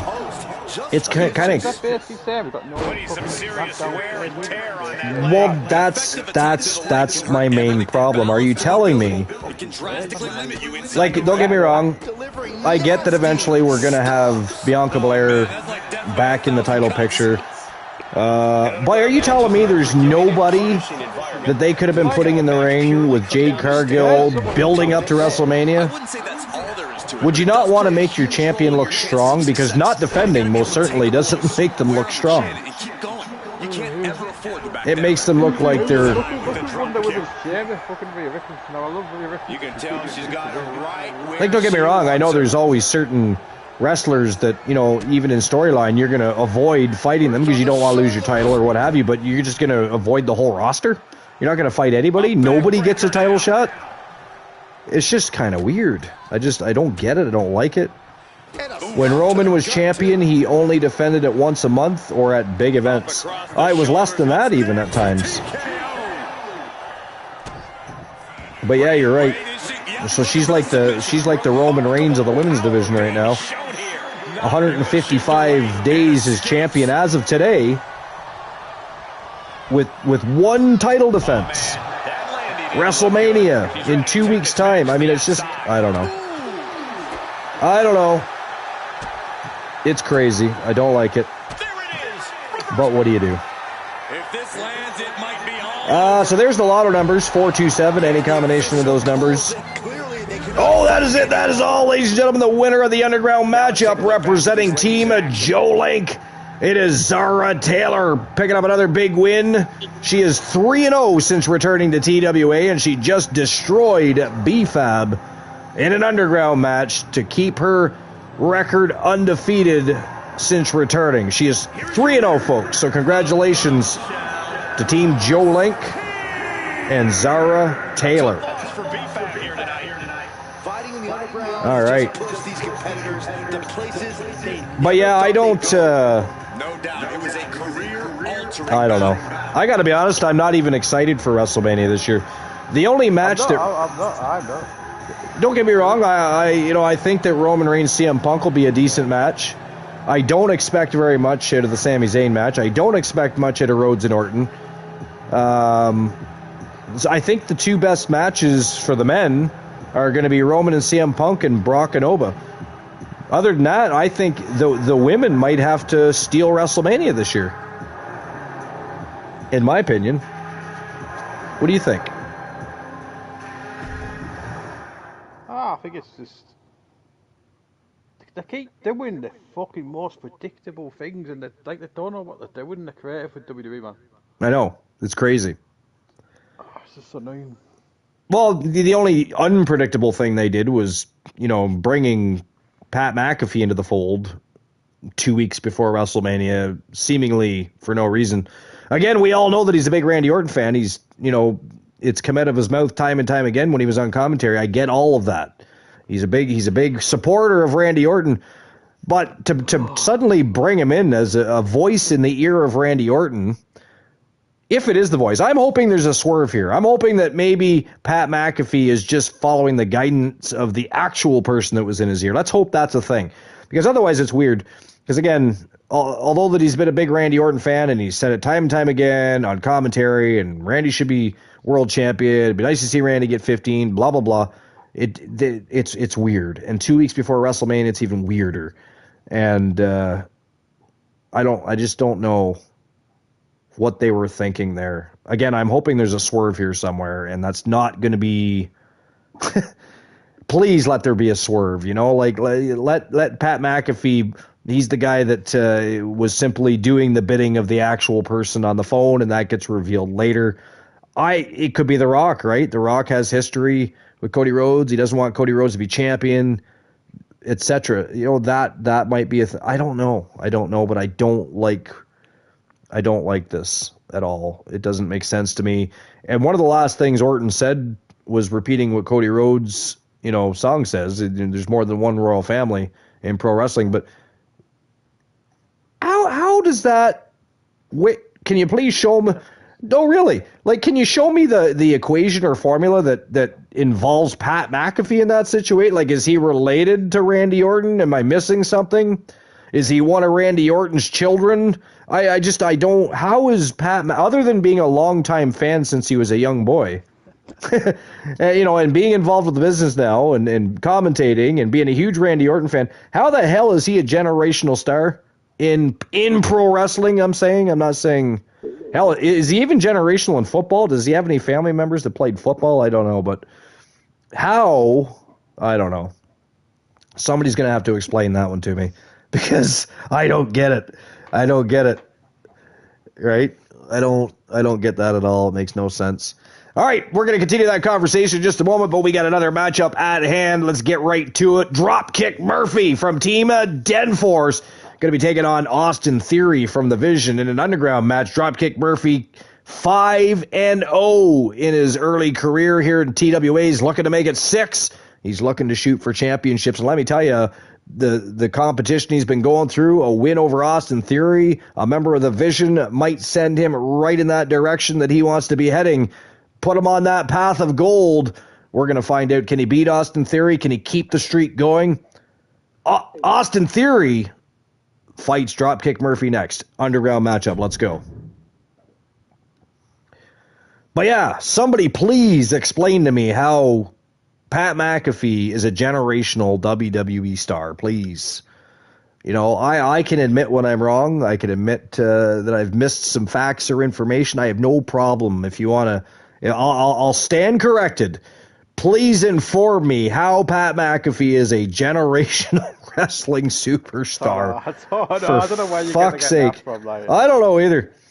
Rex says, I'm personally a Braun Breaker fan. If I had to pick a favorite, I mean, Braun Breaker is amazing. He's one of the future of the business for sure. And he would probably be, let's be honest, I think he'd be fighting CM Punk at WrestleMania this year if he hadn't got injured. I think Roman Reigns was a backup plan, not going to lie. You know, I don't think they expected Braun, because he got hurt in a very crazy way, right? He lifting up a commentating table, which doesn't even weigh that much. So clearly he had some underlying issues there, because didn't he ended up with herniated disc or some. Was it herniated disc or was it a hernia in his abdomen area? I forget. Does anybody remember? I just know he had a hernia of some sort. But yeah, he has had hernia. Yeah, but was it like a herniated disc in the back, or was it like an actual hernia, like in the abdomen area? Or I think it was the abdomen. Yeah, I mean either way, obviously good reason to put him off, let him heal up. Have him come back after. It just sucks, though, because, I mean, it would have been awesome to see Braun Breaker at WrestleMania this year. Pretty certain he probably would have turned on the Vision before WrestleMania. I think he probably would have been going after CM Punk. He's been chasing that title for a while. So I whether or not they eventually admit it, I don't know. But I think the original plan, the direction, probably would have been Braun Breaker versus CM Punk at WrestleMania, I think. Maybe. I don't know. But now it's Roman Reigns either way.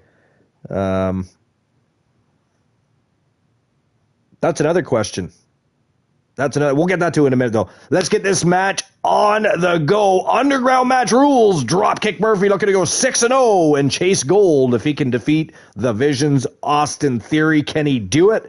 We're going to find out right now, and I think if everybody else is like me, I'm excited about this Dropkick Murphy guy. He's like, he comes out, he gets announced as the king of old school, and by God, he is. He's got a lot of old school moves. He is technical. He is big. He is powerful. He's been fantastic to watch. He's exciting. So I'm excited to see this is his very first live show, and his very first. I mean, Austin Theory.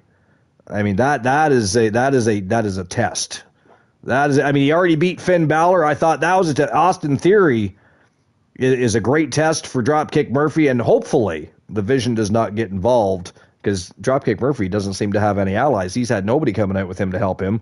You know, he had Pretty Deadly try to screw him over. He had the Judgment Day try to screw him over.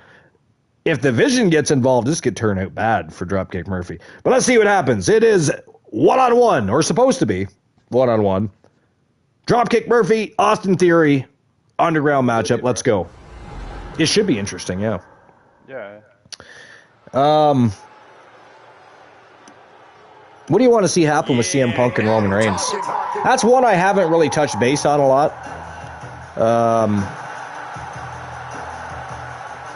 Again, I would have rather had seen Braun Breaker. But it is what it is. It's Roman Reigns versus Punk. What do you want to happen there? Do you want to see Punk retain? Do you want to see Reigns relieve him of the championship? What do you want to happen there? What are your thoughts on that? Doesn't matter who answers first. Luke, you may as well go first. Oh, what was the question? Holy fuck, Luke, your voice changed. I swear to Christ, that was Moonrader. Moonrader said, what's the question? Yeah, sorry. The question was, what do you want to happen between CM Punk and Roman Reigns? Yeah. Roman Reigns. I'd like CM Punk to win it, because like instead of just going back to Roman Reigns because we're out of ideas, like I said earlier. Yeah. Play it. Basically, CM Punk to retain. So I did pin the lotto numbers, blackjack numbers, and the dice game at the top of the screen, so if you forget what the numbers are, they're right at the top of the screen for you. Tonight there are no ropes. Rex says when Roman was champion, I already read that. I'm personally a Braun Breaker fan. I already read that too. He was probably already having issues because of the attacks. Yeah, that could be. That could be how it started to begin with, right? But it would have been so much cooler. So much cooler, in my opinion, to see Braun Breaker at WrestleMania this year fighting for that championship than Roman Reigns. I don't know. I would have rather seen Roman Reigns in some sort of different position. I don't know doing what. And why is it always a world title? How come Roman Reigns can't go after the Intercontinental Championship or the United States Championship or something of that magnitude? Is that beneath him now? I mean, the Intercontinental... Yeah, that's beneath him. It's always been beneath him for years. I don't know why. The Intercontinental and U.S. Championships have just as much history and prestige as the WWE Championship. You know, I could see if it was the Speed title or a tag title or, you know, some other title they've made up. Oh, I get that. But U.S. title, Intercontinental title should be treated as prestigious stepping stones to that world title. They need to get back to that, man. They need to get back to that.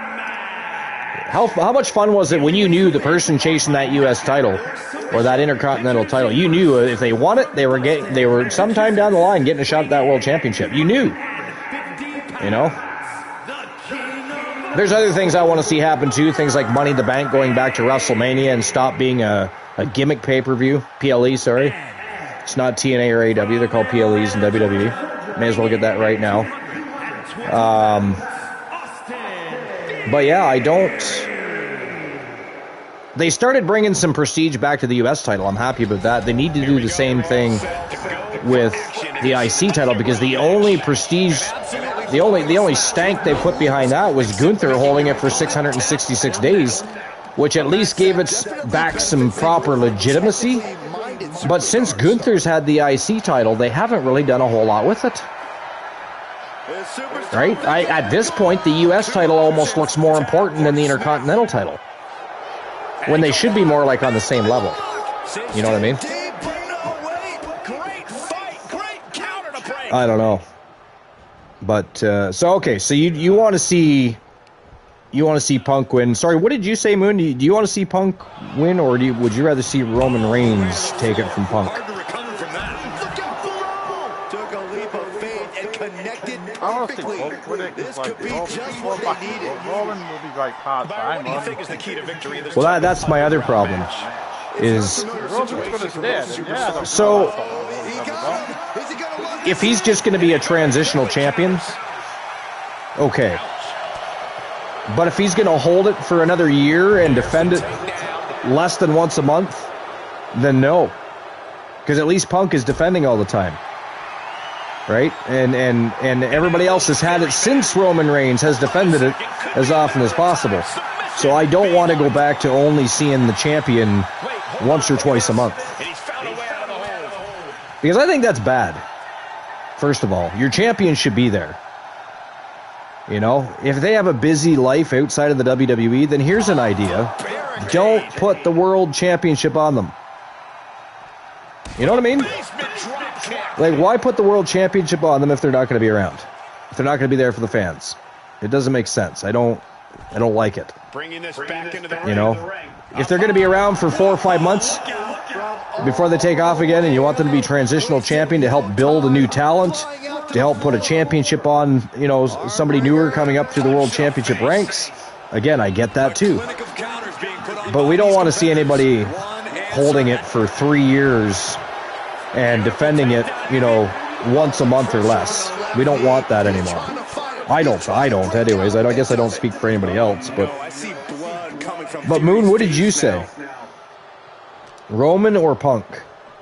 Oh man, meeting the barricade. Where does he go? Does he go into the ring with cracking skulls? He just disappears. Oh, there he is. Good God. Apparently. Mission accomplished. But yeah, Moon, what do you say, Punk or Reigns? What do you think? I say Punk. Even though I actually like Roman Reigns, but I think Punk. I think we all like Roman Reigns. If Roman's gonna stick around, then I don't mind. Moving into the ring. I mean, it's probably been 10 years since people hated Roman Reigns. I think everybody likes Roman Reigns, but what we don't like is the fact that he's hardly ever around and just handed championships. You know, they need to stop. I agree with Luke and I agree with Moon there. They need to stop that. Mufasa says Braun probably pulled a hernia at home, and then Seth attacked him at the Rumble, and he made it. Well, yeah, at home or at the gym is what I was thinking. Because apparently he's a madman in the gym. I guess he just goes balls to the walls when he's training. So whether that's in a ring practicing or lifting weights, he's balls to the walls, which doesn't surprise me. He's a Steiner, right? So, but yeah, it's unfortunate that he got injured. I know that. And then Bronson Reed gets injured. Like, what the fuck? You know, now you've got Logan Paul and Austin Theory leading the Vision. I mean, and where does that's the other thing. Seth Rollins comes back. He's in a mask. He's got, you know, other masked people around him to cause a... Well, there's that question too. But so he brings those guys back. It's a diversion. So he's going after Paul Heyman. But when does he start going after the Vision members? When does he start going after Logan Paul? When does he start going after... Well, Logan Paul's not. Austin Theory's not. Braun and what you call him injured? Yeah, Braun and Bronson are. But Logan is still there. Logan is still there. Austin Theory is still there. Then they've basically taken over the Vision at this point. The entire WWE Universe. No, the Vision is absolutely nothing. They're still called the Vision, but it's literally nothing. It's worse than when they put the Judgment Day together, and then it's almost as bad as when they almost instantaneously ruined the Judgment Day by Oh, that is it. That is all, ladies and gentlemen. The winner of the match, representing the Vision and Team Rocky Cross, it is Austin Theory, handing Dropkick Murphy his very first loss of his career inside the Underground Arena. But to be fair, we've said it time and time again, TWA Underground is the toughest arena in TWA, and we've all had issues winning matches in TWA Underground, so it is what it is. It's a tough place to come and win a match. That said, Dropkick Murphy lost, but he looked good losing, and that takes skill. You got to be good at what you do to lose a match and still look good doing it. But Dropkick Murphy, with his very first loss, he is now 5-1 after losing to Austin Theory in an Underground match. Congratulations to Team Rocky Cross and Austin Theory. What is it with Team Rocky Cross winning lately? They win the tournament. Good God, we're going to hear about that. We haven't even talked to Rocky Cross since that's happened, but boy, are we ever going to hear about that one. Because let's be honest, Dark Vengeance beat Team Arsenal, the Coalition, and the Wolfpack in the same bloody night. And that's... Whether you like Dark Vengeance or you don't like Dark Vengeance, that is impressive as hell. Just going to throw that out there. That is impressive as hell. But we're never going to hear the end of it, goddammit. I don't like it. Why did that have to happen? Rex says, I feel like the Vision should just disband. Well, yeah, I mean, I thought Judgment Day should have disbanded a long time ago, too, though. Right? They almost instantaneously ruined Judgment Day by removing Edge almost immediately. They were just... I'm biased, though, because I didn't like the Judgment Day after that. When they removed Edge right there and then, they should have just stopped doing the Judgment Day thing and gone on to their own thing. I think the Judgment Day was a mess. I really do. Looking back on it, from removing Edge to everything in between was just a big fucking mess, and they gave them titles once in a while. The only person that came out of that with a big smile on his face was Dominic Mysterio anyway. He's been Intercontinental Champion more than once. He's won he's held the, or still holds, I think. Is he not still the AAA Mega champion? He still Yeah, is, isn't he? He is Yeah. the AAA Mega Champion. Yeah. So, but anyways, good God. All right, here we go. Next match of the day inside of a TWA lockdown. If anybody doesn't know what that is, shame on you. You should know. But I'm going to remind you, it is inside 4 sides of steel. The only way to walk out of that lockdown is to pin, submit, or knock out your opponent. And you got to be so good at it. You got to be so nice. You got to do it twice. It is 2 out of 3 falls inside 4 sides of steel. The one Elijah Archer looking to draw even with Rocky Cross, who has defeated him clean and then, of course, defeated him in the tournament. So he's lost twice to Rocky Cross. The one Elijah Archer looking for some payback here, looking for some revenge here. So that's our next match of the day. It is Elijah Archer and Rocky Cross. TWA lockdown. Let's go.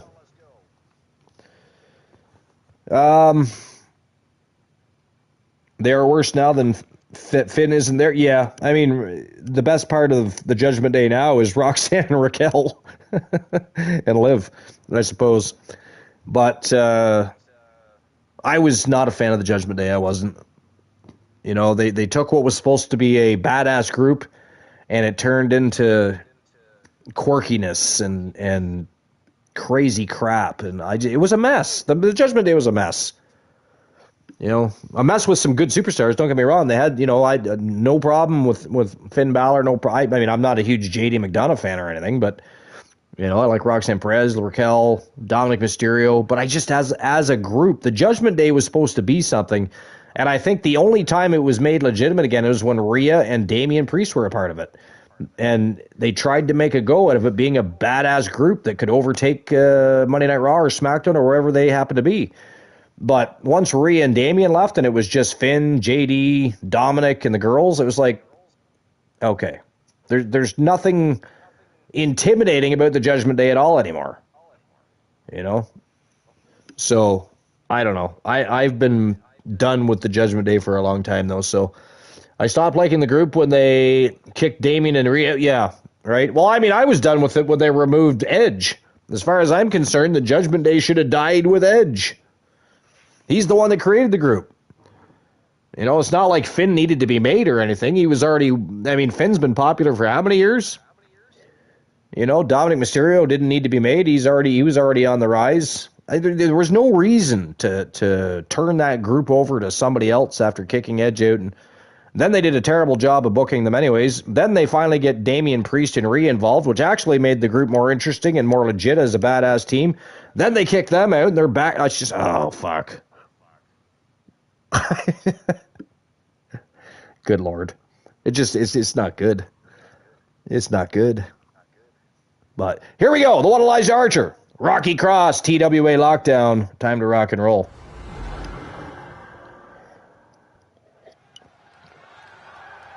All right. Well, these guys are making their way to the ring. I do have to take a short break. I got to hit the facility, grab myself a fresh beverage. Moon and Luke, feel free to continue talking about whatever you want to talk about regarding wrestling, football, whatever you want, but I'll be right back.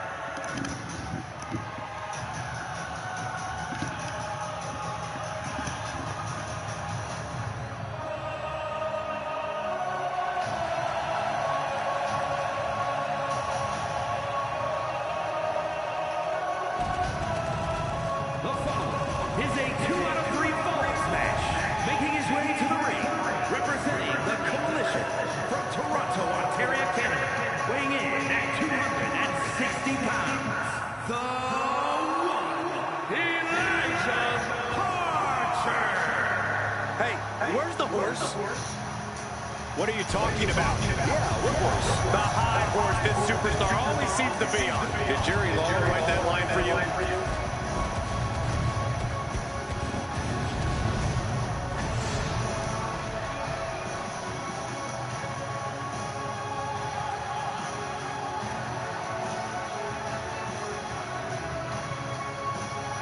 The competition level has never been higher, but this guy's ready to prove he can hang.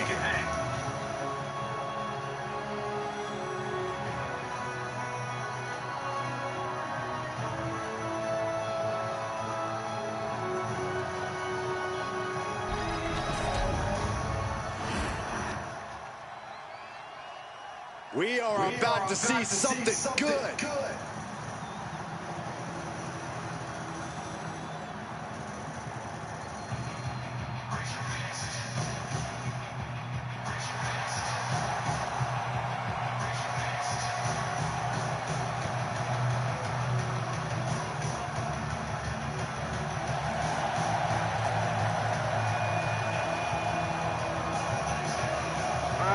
I did a moonway and still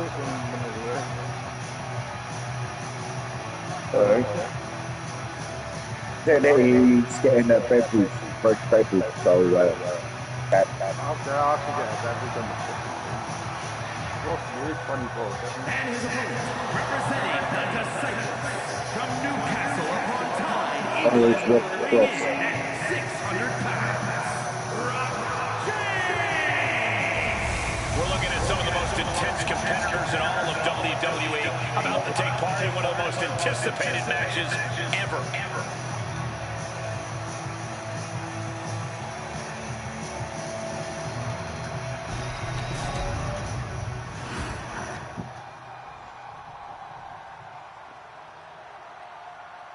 Stakes can't be much higher in this 2 out of 3 falls match. Really is a definitive statement if you come out the victor in this one.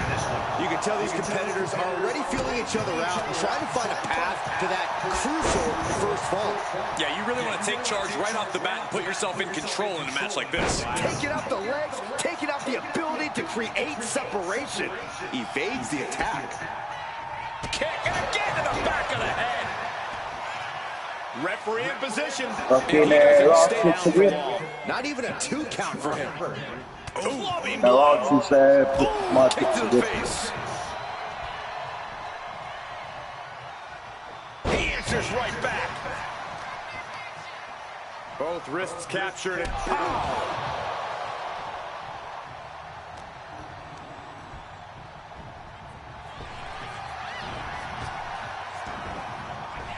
What a drop kick.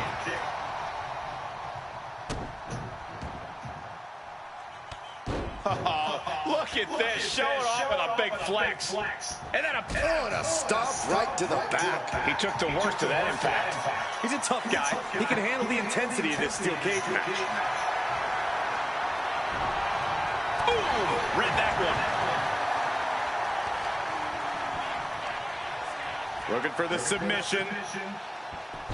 Inverted figure 4 leg lock. This could be it. Tap! Tap! Oh! If you guys were in a cage match, would you stick it out and fight till the end or try to make your escape? Oh, I'm escaping. The smartest play here is to run away so you get the win while also taking as little damage as possible. I actually agree. It's not the coward's way out if you get the victory. Gets his shoulder up right before 2. Early pinfall attempt denied at 1. A lot of time left to go.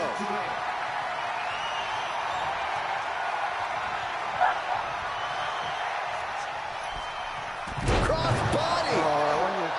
I think Chelsea can win the FA Cup there. I think they will. I think maybe so they step the fuck out.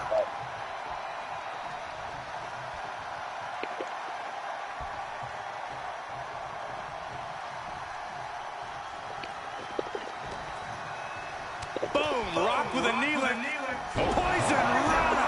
That's a prime example of pulling out all the stops towards a victory. It just goes to show you, sometimes you've got to dig deep to compete.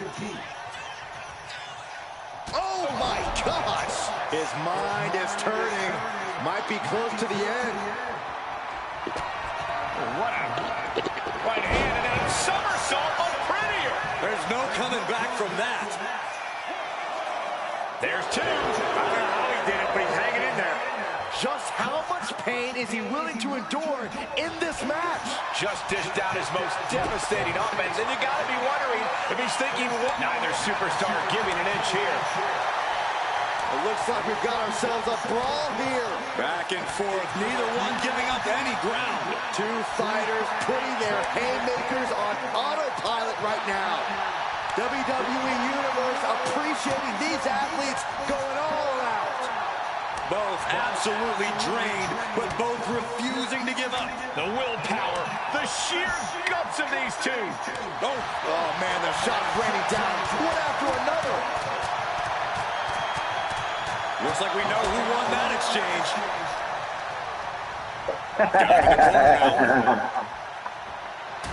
Superman punch! Oh, look out! And the spear! He created a huge opportunity to pin. Amazing! Within inches of victory, only to have it snatched away.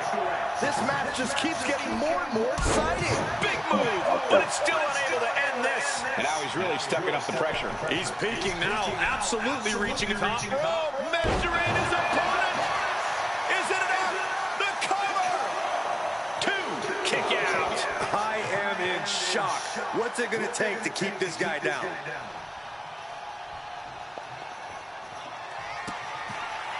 Oh, setting him up. Oh, this looks familiar. Using ropes for a momentum, and then a standing moonsault. No way you can fully recover after that. 2.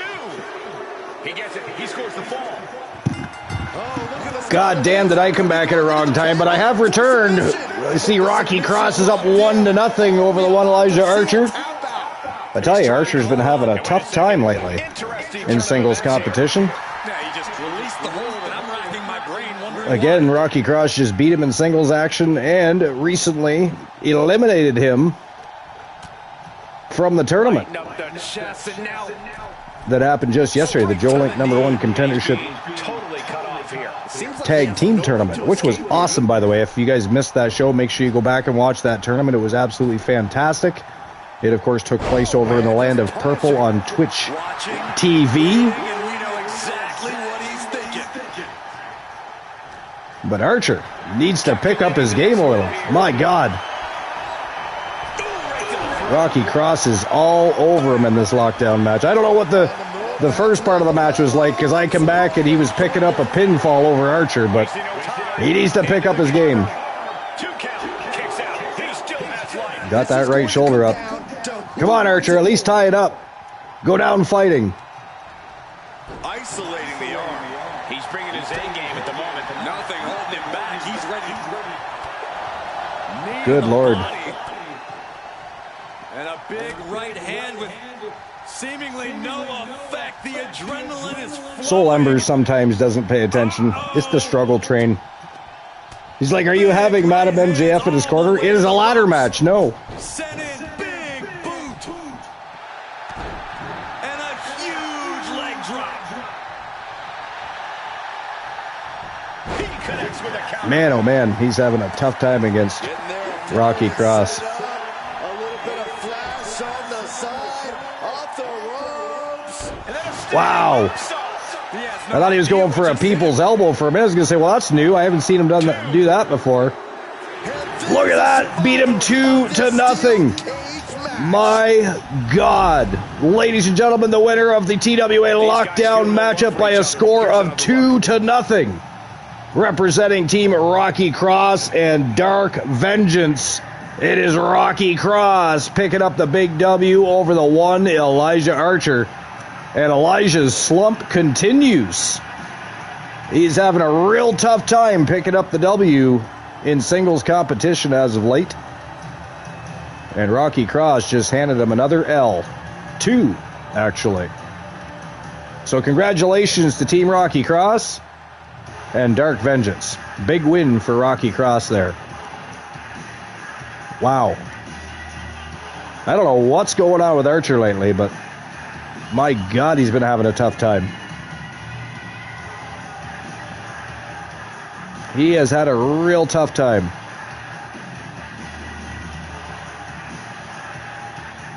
And this did not help his, he wants to get back to that TWA Underground World Championship title picture. This is not helping.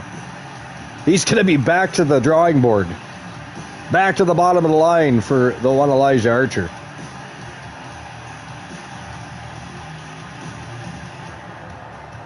But Rocky Cross looked good in there. What do you do? What do you do about that? Is what it is. All right. Soul Embers is in the house. I'm watching the past VOD. Oh, you rewound and started watching the matchup? Glenola says Archer is a choking hazard. Yeah. No, he has been lately, Glenn. Welcome in, by the way, Glenn. Good to see you here. But yeah, Archer's had a real tough time picking up victories lately. It's been kind of crazy. It's been kind of crazy. He was on a losing streak before he even. So he ended up taking Joe Hendry's place in the tournament because Joe Hendry is injured, but he was having Archer in his losing streak. It's been crazy. It's been crazy. All right, Soul Embers in the house. And speaking of Jack Stone, the man he wants to face is up next. Going to be taking on Ray Phoenix in an Extreme Rules matchup. He is, of course, the current reigning defending TWA North American champion. Jack Stone wants to relieve him of that championship. Brock Roberts gave him some ground rules. Jack has already crossed one hurdle. He won the ladder match. He has now got the contract in his hand to go into that gauntlet match. And if he can win the gauntlet match, he, of course, gets a shot against Rock Roberts for that TWA North American Championship. But here we go. Greatness, he calls himself. Rock Roberts versus Ray Phoenix. Extreme Rules action is next.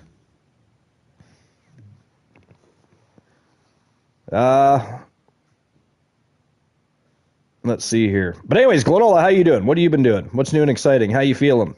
I know you've been having some on and off health issues as of late. It's been good to see you live more often lately. Well, you snuck in on me the other day. I forget what I was doing, but I happened to see, I didn't realize it was earlier on in the day, but I clicked on the link to go watch Glenn, and he was already done. I don't know if it was just a quick stream, if he wasn't feeling well, or what happened with that, but I went to go into his channel, and he was already done, and I'm like, wait a minute. So I don't know what happened there. What happened there, Glenn? Did you end up busy, Glenola, or what happened there? What happened with your stream? I think it was yesterday or the day before, if I'm not mistaken. Actually, I think it was the day before, because I think I was recording some Stars and Legends matches, if I'm not mistaken. And then when I was done, I saw you had posted in No Holds Barred, so I clicked to go into the channel, and you were already done the stream, so I missed it. And here he comes. I missed it. Anyways, what were we talking about before I went for my little hiatus there? We were talking about Roman Reigns. We were talking about CM Punk.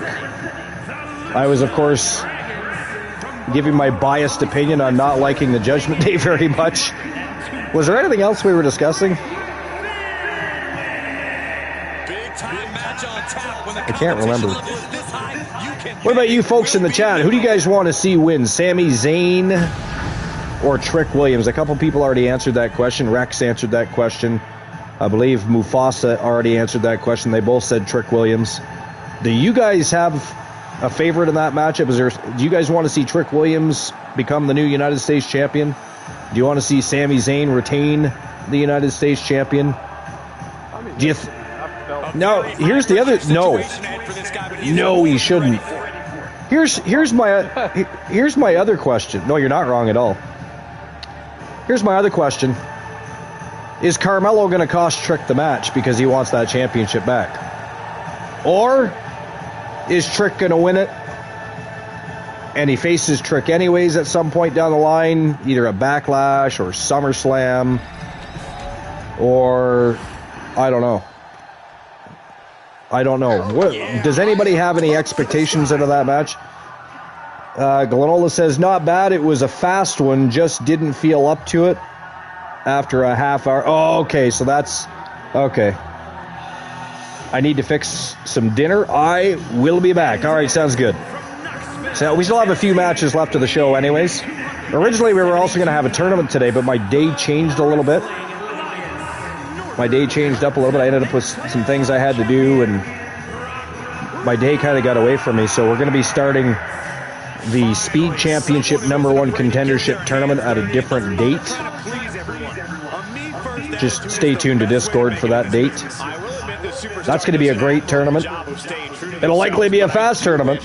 I mean, they are 5-minute time limits, right? You got to beat your opponent in 5 minutes, and of course, the purpose of the tournament to crown a new #1 contender to Moondust's TWA Speed Championship, which he has now defended on 5 occasions, which is truly fantastic. Not gonna lie, Moonrader, you got to be excited about that. And there's the championship. Jack Stone wants to wrap around his waist. I want to know how he got this song on it, though. Sorry, say it again. I want to know how Jack Stone got this fucking end song. Get it? You mean Rock Roberts? I don't know, but it's literally the Triple H '99 theme. Like I don't. Like it, though. Yeah, me too. Me too. It's cool. It is. I don't disagree.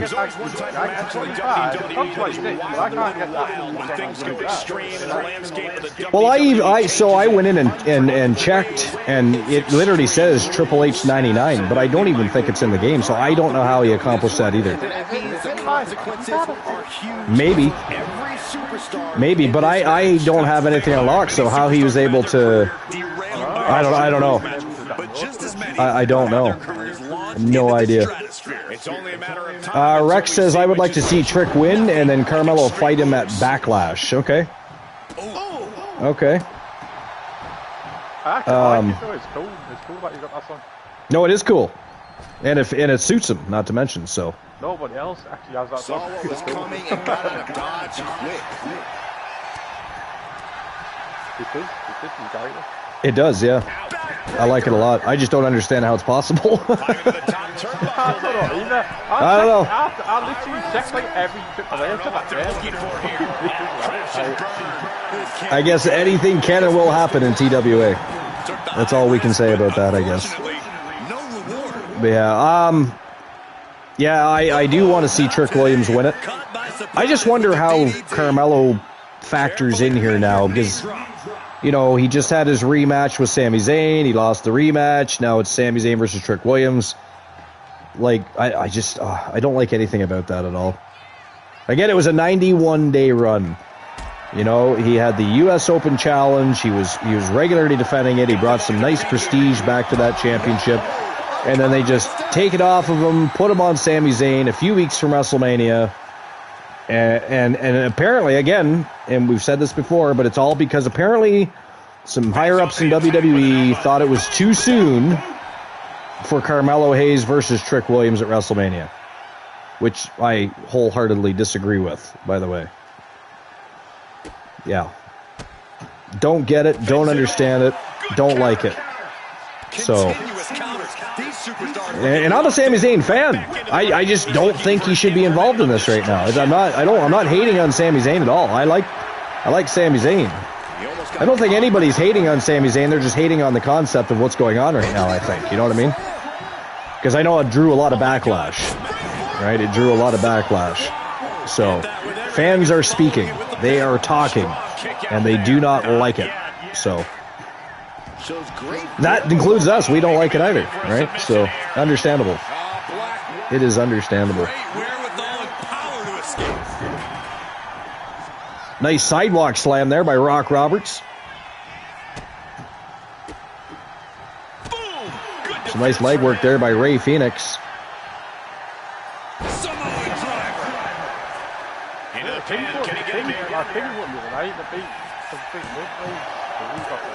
They did, yeah. What was the final score of that game? It was 7-6, right? Yeah. 7. And it was overtime. Yeah, it was, and that was in overtime. And to think that the Maple Leafs started out winning that game 3-1. Wow, 2 count by Ray Phoenix. Greatness just about lost a match right there. Imagine, man, would Jack Stone ever have something to say about that?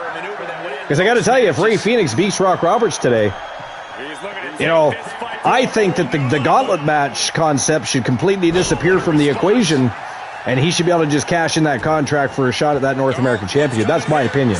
And I feel like Team Soul Embers and Jack Stone and I guess Madam MJF, they probably would have something to say about that too. You know, so Rock Roberts really needs to win this match, you know, to continue his, well, at least properly continue his rivalry with Jack Stone and even referring to himself as greatness, I suppose, because it's kind of hard to pass yourself off to as oh, look at that! Look at that! We're just talking about him needing to win, and right there then picks up the 3. So, ladies and gentlemen, the winner of the Extreme Rules matchup, he is the reigning, defending TWA North American champion, representing Team Rock Roberts. It is greatness himself, Rock Roberts, picking up the big W over Ray Phoenix. So congratulations to Rock Roberts. I mean, I'm not going to lie. The reason I was saying any of that is because it looked like, for a while, it looked like Ray Phoenix was going to be Rock Roberts. Because, I mean, if that had happened, would you not think that, the gauntlet portion of that stipulation should just disappear and Jack would just cash in that contract for a shot at the North American Championship? But as it is, Rock Roberts was somehow able to pick up the W there when it looked like he was going to lose. Greatness continues. His undefeated streak as a champion continues, even though he hasn't defended yet. He is 6-2 now, I believe, since returning to TWA. And the North American champion. So Jack Stone's next conquest will be to try and win a gauntlet match. The question is, who's going to be in that gauntlet? Is Rock Roberts handpicking the people that are involved in this gauntlet? I don't know. All right, so congratulations to Rock Roberts. Next match of the day, Extreme Rules Tag Team Action. This is for the TWA Underground World Tag Team Championship. It is Vicious and Delicious, Melissa Archer and Sol Ruka, taking on TDL, Rhea Hero and Anna Jay. That's our next match of the day. Let's keep the ball rolling, shall we? Of course, if we were in the land of purple, if we were on Twitch TV, we would now officially be in the betting rounds. But unfortunately, we do not have that option here. It'd be nice if we did. We do not. I can't. I can never seem to figure out how to. I don't know if I have to have a certain ranking within YouTube to be able to do things like that. But the only place I can do a poll is on the channel itself.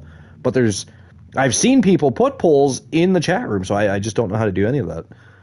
I can't seem to get the job done, folks. It's a problem for me. Is what it is.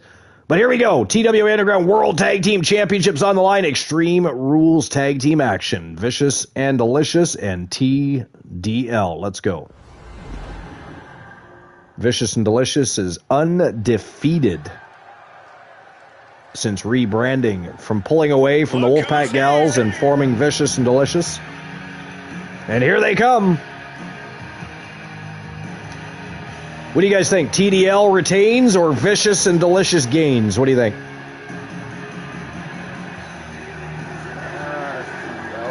You think TDL retains? Moon, what about you? Yeah, TDL would. Okay. I'd ask Mufasa, but I'm sure. Every time when I think of hear the name of Vicious and Delicious, I always think of a TDL of an former. You think of what? An OFW team. Gotcha. Only fans wrestling. Right. One of the members not inked a contract this season. Gotcha. In the new season in 26. Yeah, I forgot OFW had a Vicious and Delicious team over there. They're here. Yeah, I know one of them, and I watch her. Her name's Ali. I think the only reason Sammy won was because Trick distracted Carmel. Well, I mean, that's exactly what happened, but I mean, why they felt the need to put the title on Sami Zayn still escapes my mind. I don't get it. And I certainly don't get the belief that it's too soon for Carmelo and Trick. Like, why? Why is it too soon? He's the champion. Trick wants the championship. Doesn't it make sense that he fights the fucking champion? Because I'm not going to lie, I don't expect that great of a match out of Sami Zayn and Trick Williams. No, you could have had Carmelo. Yeah, I was just gonna say that. The champ to prove to everyone that there truly is none better in all of WWE. You have a good match with Drew McIntyre, like. Yeah, I don't. I'm not a fan of the decision. That is for certain. Are you a Sami Zayn fan or not? Or? Me? Yeah. Yeah, I like Sami Zayn. I just don't like that he's involved in this situation. I think it was The tag titles on the line. it was just a wrong call in my opinion. I want them to explain to me why it's too soon for Trick versus Carmelo, which would have been a far better match. Like, you're telling me you couldn't have still had them at WrestleMania and somehow continued their rivalry past WrestleMania? That's not a possibility. They had to take the title off and put it on Sami Zayn to further that rivalry. I mean, it doesn't make sense to me. I don't understand the logic there. But it is what it is. It's already happened. But I mean, we're far from the only people that, I mean, believe me, there was a lot of fan backlash over Sami Zayn winning that title. Because, yep, sure did. And it's because Carmelo, well, first of all, people really like Carmelo Hayes. Second of all, he brought some great prestige back to that championship, continuing the open challenge that everybody else did, right? 91 days as champion, to lose it 3 weeks before WrestleMania to Sami Zayn, who has already had his day in the sun with the United States Championship. Shouldn't be involved. I don't know. I don't know. I don't like it, and I don't understand it. Rhea Harrow taking everybody out with a sledgehammer. It kind of does. He's doing all these open challenges. Into the stairs. That'll stop anybody. All of a sudden he just beats what a regular SmackDown. Dangerous intentions in her mind right now. Right? Yeah, that's what I'm saying. It's silly. It's silly. It didn't need to happen, and I just I don't know. I don't understand most of the build to WrestleMania this year, so there's that. Again, in my opinion, aside from Oprah and Brock, I think the women in WWE might have to save WrestleMania this year. They're going to have some bangers, because nothing on the men's side is all that exciting. I don't expect a very good match from Orton and Rhodes. I don't. Does anybody else? I don't know. I would have.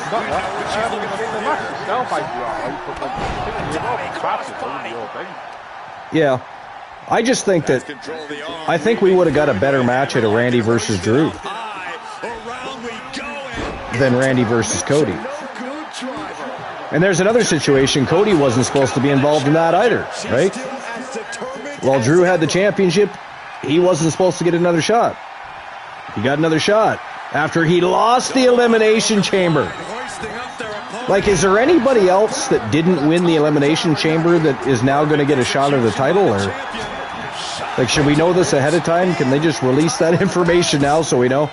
Because the purpose of Cody going into the Elimination Chamber, not really, no. That's the thing. They just totally nullified even having a chamber match. You know what I mean? It's to me, there's no point in going into the chamber, because you don't have to win it, apparently, to still get a shot at a championship. I don't know. Kind of screwy, if you ask me. But yeah, Rex, you're not wrong. That's exactly what happened. Is Sammy distracted Trick. Trick distracted Carmelo, and Sammy was able to pick up the win. Hence why on SmackDown he reminded Sami Zayn that the only reason he's champion and the only reason he's going to WrestleMania is because of Trick Williams, which I did like all of that. And again, I don't know who Little Yachty is. I don't follow modern day rap Val that much, so I don't really know who he was, but I'll give him credit where credit is due. That segment with him and Trick was actually entertaining. It was actually a good segment. It looked like he had done it before. I don't know if he's been in other promotions or been involved with pro wrestling before, Maybe it's just because he's used to working in front of audiences. I don't know, but I actually thought that Liliati did a good job working with Trick Williams, and I don't even know who it is. So good for him, because a lot of guest stars come in and work with superstars, and more often than not, it's just awkward and strange. That guy did a good job, flat out. Again, I don't know him, but I give him props because it was entertaining. I did enjoy it. So.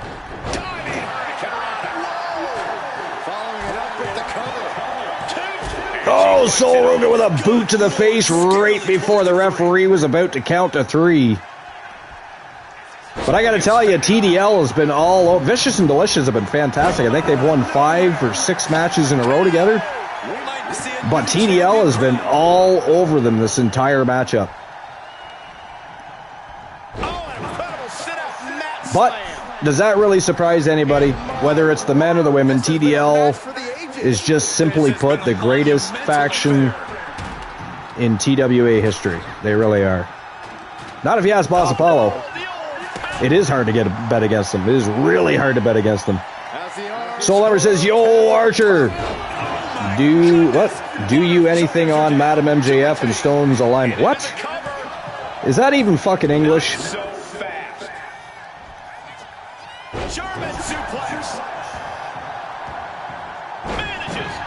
Was that supposed to say, do I have anything to say about it, or? I mean, I like the alignment. I'm enjoying the promos. I enjoyed the back and forth with Rock Roberts. Oh, you're on your phone. Well, that makes sense. No, I think it's awesome so far, Soul. I'm looking forward to seeing what else those two do together. You have no PC? Are you at work?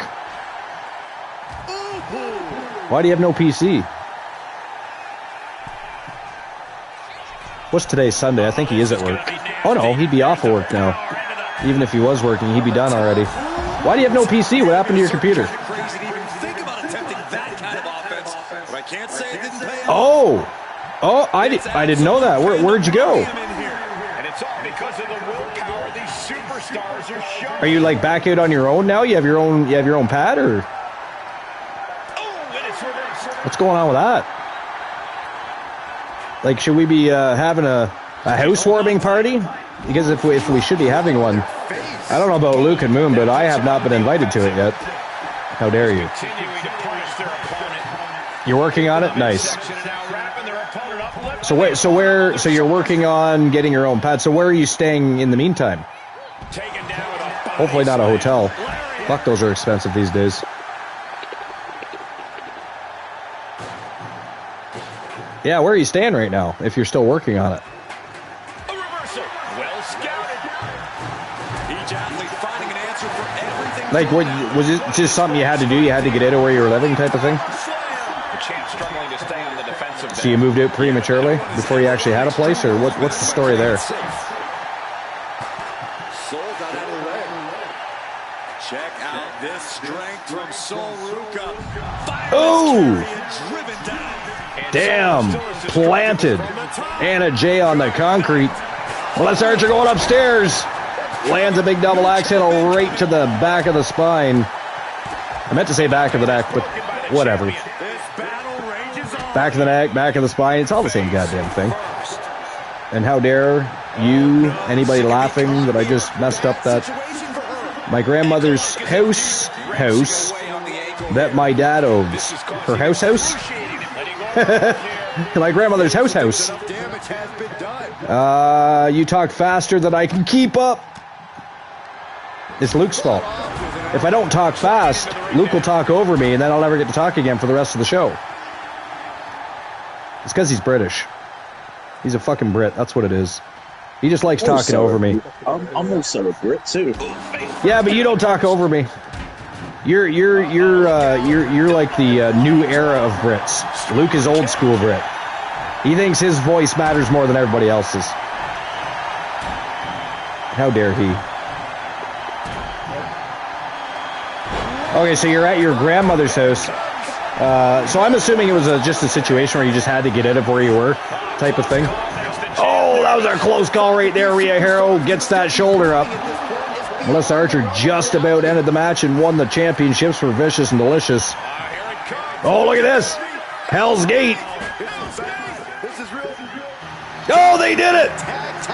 They did it. Not only do they remain undefeated, but ladies and gentlemen, the winners of the match and your new TWA Underground World Tag Team Champions, Melissa Archer, Sol Ruca. They are Vicious and Delicious, and they are also your new TWA Underground World Tag Team Champions. Congratulations to Melissa Archer and Sol Ruca. I gotta tell you, they made a serious comeback in that match because TDL was all over them like flies on shit for half of that match. Wow. I smell a rematch. You know what? After that match, I want to see a rematch regardless. That was fantastic. That was fantastic. Yeah, no, Sol, you're not wrong. It was.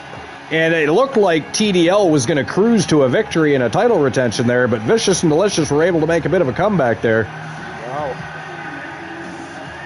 And won the championships. Wow. Yeah, I don't know about anybody else, but I want to see them run that one back. I don't care if it's Extreme Rules, Lockdown, 2-on-2. I don't care. I just want to see them back in that ring and have a rematch. That Stone match was good too. Yeah, it was. I want to see that. I want to see Iron match. Ooh, tag team Iron match. Fuck yeah. Mufasa. What do you think? Yeah, what do you think about that, Mufasa? We could even maybe have that at Underground Empire. The rematch. TDL versus Vicious and Delicious 2. Tag Team Iron Man. Well, Iron Vixen, I guess. Iron Tag. Yeah, that is what I call it. Sol has to remind me sometimes what I call my own shit. But yeah, no, the Jack Stone match was fantastic. Fantastic. So congratulations to Melissa Archer and Sol Ruca, the new TWA Underground World Tag Team Champions. Here we go. It is co-main event time, ladies and gentlemen. Another Extreme Rules tag team matchup. It is Hank and Tank looking to dethrone Kenny Omega and Oba Femi and walk out the new TWA Underground World Tag Team Champions. Can they get the job done? Hank and Tank have been on an absolute... You say nope? Well, I hope you would say nope. I mean, that is your team. If you said yes, that'd be kind of strange. That would be kind of strange. And, of course, Luke and I would have to send emails to Oba and Kenny and let them know how you're not being supportive of your own team. It'd be a whole debacle. You don't want it to be involved with that. But Hank and Tank have been on an absolute tear since inking a contract with TWA and have definitely earned their position to be fighting for the Tag Team Championship. But can they get the job done? Because Oba and Kenny are reigning defending tag team champions, and they are not looking to lose these championships anytime soon. It's going to be it'll be the toughest match to date for Hank and Tank. That is for certain. But here we go. Extreme Rules tag team matchup for the TWA Underground World Tag Team Championships is next. Co-main event time.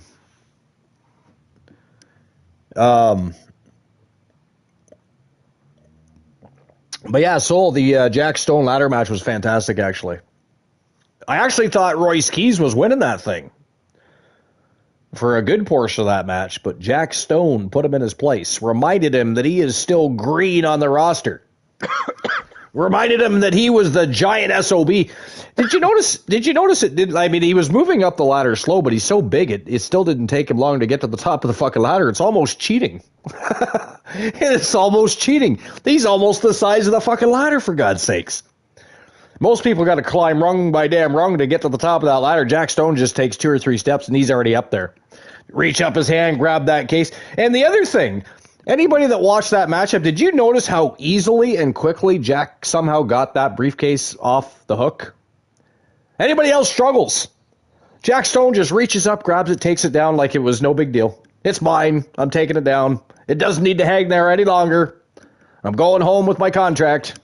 And it is off to a gauntlet match for Jack Stone. But, yeah, that was kind of crazy. 7 foot, 400. I thought he was over 500 pounds, it said. Did it not announce Jack Stone is over 500 pounds? I thought it did. I could be wrong. He just pulled it. Yeah, I know. That's what I'm saying. Like, most people struggle with the case, but Jack Stone just pulls it down like it was supposed to be in his hand. It wasn't supposed to be up there. Rocky Blazing Stars in the house. You already missed Rocky Cross's match, sir. Unless you were here watching it and you were silent. But Rocky Cross had a match with the one Elijah Archer. TWA Lockdown Rules. It was a great matchup. I'm sure you'll enjoy it. 091, unlucky. Madam MJF will be. Oh, yes, she will be. I mean, she does a lot of that. She does a lot of that. She certainly makes her voice heard. That is for certain. You don't have to worry about it. If there's something on her mind, she's going to let you know. But here we go. Hank and Tank versus Kenny Omega and Obafemi. They are Team Chelsea. And here they come. All right, Luke, what do you think? Team Chelsea defends or Hank and Tank defeat Team Chelsea and become the new champions? What do you think? Team Chelsea. Everybody hear that? Hardcore Country Luke is siding with Team Chelsea. I mean, did that hurt your feelings a little bit to have to say that? Like, did it hurt physically inside just a little bit that you had to say that? He's got indigestion now. He's going to need some Rolaids after saying that. Well, I trust Honeybee with this, and I wanted to do something different. Well, it's different. You're trusting the right people, and so far it's been a lot of fun. So far it's been a lot of fun. Hank and Tank ready to go. Just waiting on the champions now. Here they come. Here they come. Kenny Omega, Obafemi, the reigning defending TWA Underground World Tag Team Champions are ready to defend their championships against Hank and Tank. At a combined weight of 497 pounds, Kenny Omega. All right, I'm going to be just a second. I must use the facilities again really quickly. I don't know, Luke, feel free to make fun of Rocky Cross or... actually, we can't do that after today. I mean, I can't at least. Anyways, you can, I guess. But I don't have the right to be making fun of Rocky today after today's performance. But I'll be right back. Feel free to discuss whatever you want. I shan't be long.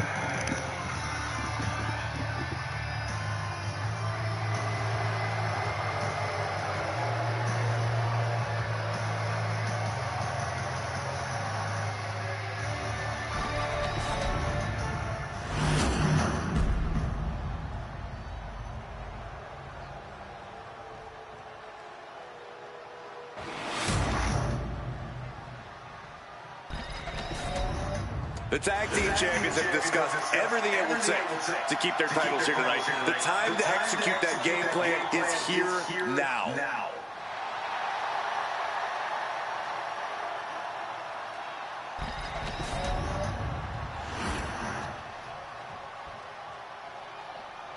Oh, fucking hell. Athletics leading against the Houston Astros by 8-5. That are rumored to be considering teaming up for him. Really, Byron? Nice takedown. Oh, it breaks the pin and makes the save. Indy counters. Full Nelson applied. The dragon suplex. Oh, what a knee lift. Somebody better check his nose. Not a good spot to be in. Can't prepare your face for that. Big punch. Ouch. German suplex. Kick. Nasty kick. Call Hunter's secretary. Tell him we found the hammer. Went for the springboard and missed. Rear European uppercut. Gets the reversal. What a counter. Reversal. And that turns things around. Chucked right out of the ring. Several kicks to the face, and one more for good measure. Straight aggression rained down with unbelievable force, and this could be their path to the title. Into the steel steps. That's got to be a tide turner. And come on, no, don't bring the trash can out. That's for cleaning. Well, Saxton, it's about to be used to clean house. Hit hard, straight into the pin. And the challenge interrupts the pin before 2. Tried to make short work of things there. The Irish curse. Oh, to the back of the neck. What a lariat. Perhaps looking for some kind of equalizer here. He's got a table. We know where this is going, gentlemen. That catches Oba looking back into the ring here. Uh-oh. Great ring awareness saved him. Very timed that one well. The ref took the brunt of that one. Into a ripcord lariat. What a combination. He's looking to take things to the outside now. I can already feel the sting of the kendo stick, and I do not care for it. Into the pin. Title on the line. Oh! Early kick out. Referee right on top of the action. He is going to take this match as long and as far as he needs to. Kick right to the face. The champ has absorbed some damage. You got to wonder if there's more animosity in this match than we previously thought. He's rummaging for some sort of equalizer underneath the ring. That ladder changes the complexion of this match entirely. Great athleticism. Femi saw what was coming. From the top. Diving thrust kick. The challenger is going for it. Oh my, how in the world did he kick out of that? He's far from finished. And here we go, returning to the ring. Oh, great wherewithal there. Oh, knee right to the face. Long way up in the electric chair. Oh, what a driver. Perfect execution from the champ. He's looking to unload on his opponent with that kendo stick. Boom! Cover. We're going to shut this down. A kick out before one by the challenger. Truly cannot believe that didn't even get a 1 count. Uh-oh. Bodies must be writhing in pain right now. The breaking point must be on the horizon. But yet they continue forward, showing no desire to quit. Knees up, had that telegraphed, but can it be capitalized on? Oh! Oh, ouch! Effective dodge there. Pops up there. From grace. Chance to retain here. The champ might have put this one to bed. Got it. No, just a 2. Both competitors digging deep into their well to keep this match going. This place has come unglued. Rightfully so.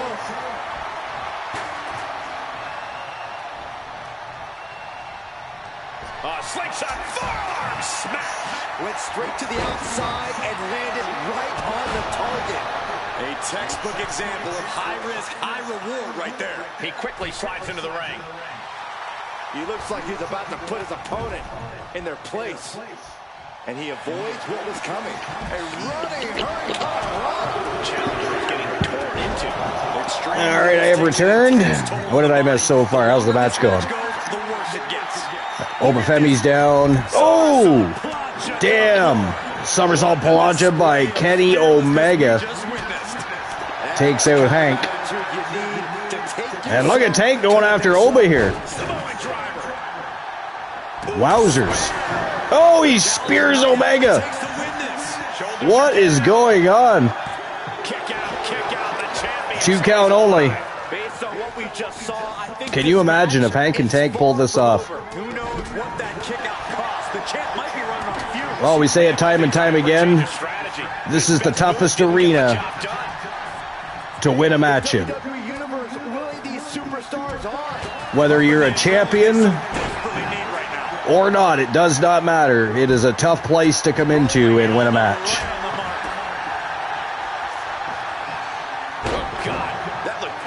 Nice back body suplex there by Hank. Going upstairs. Oh, Kenny Omega rolls outside the ring just in time. Lift off. Doesn't see Tank, though. Tank from behind with a double axe handle. Oh, Hank takes out Oba Femi. They're all over the champions right now. What is going on today? Soul Ember says he answered. Who answered?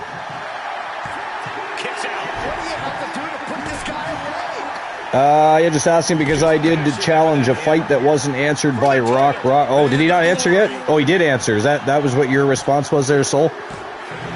Wow, look at that. That is it. That is all, ladies and gentlemen. The winner of the Extreme Rules Tag Team matchup and your new TWA Underground World Tag Team Champions, Hank and Tank, with a big win over Kenny Omega and Oba Femi. Team Chelsea picks up a big L, and Hank and Tank are going home with some gold around their waist. Congratulations.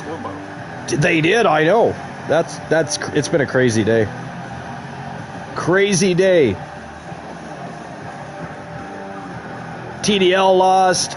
Team Chelsea lost. Archer lost. Dropkick Murphy lost.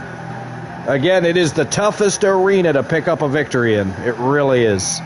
Anything can and will happen in the TWA Underground Arena. It just is what it is.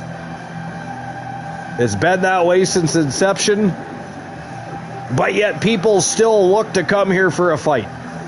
There's just something about the atmosphere. The crowd is different. The atmosphere is different. So as tough as it is, people still love it. So there's that. Wowzers. So again, congratulations to Hank and Tank, our new TWA Underground World Tag Team Champions. Wow. All right. You know what that means? That means it is main event time. Main event time. Let's go. Here we go. AJ Styles versus Mufasa, the assassin Mufasa. One of the greatest world champions, world tag team champions in TWA history, looking to defend against AJ Styles from Team Arsenal. 1-1 for the submission championship.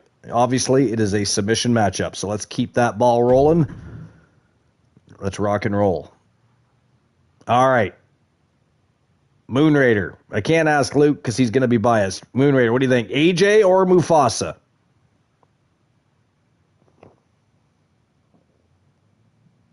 God damn it, Moon Raider. How dare you?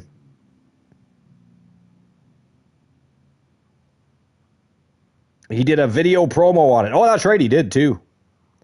He did too. So wait, is he accepting challenges from Jack and Mufasa then?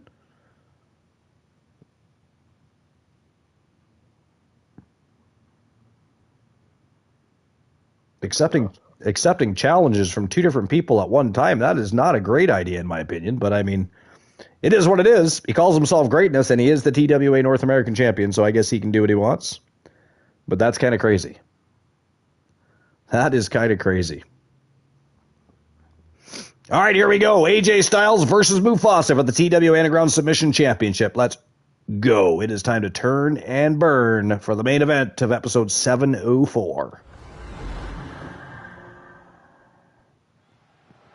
I removed the elbow pads on my new attire.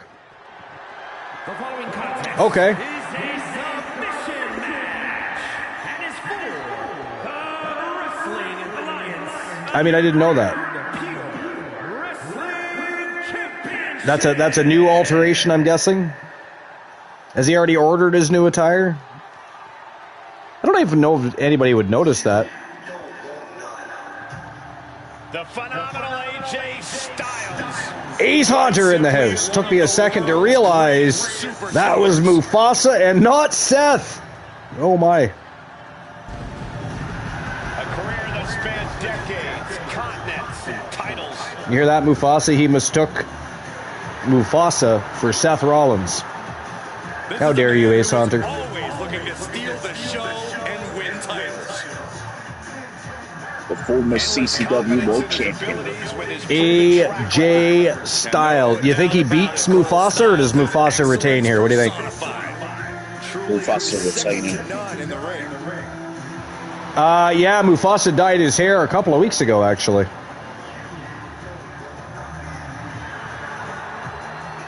Oh, I already got the new attire. Okay, yeah, I didn't even notice actually that he wasn't wearing elbow pads anymore. It's one of those things I don't necessarily pay attention to, is knee pads and elbow pads. Some people have them, some people don't. Some people have just one of each. Too many brunettes. I watched a little bit of the Detroit Red Wings game today. That was a fucking enough for me, man. Yeah, I bet. Too many brunettes in TWA, Mufasa says. Double champ in the building. Skills so nice, they call him champ twice. Right now, he has never been. Here he comes. He is a double champion. On a different level.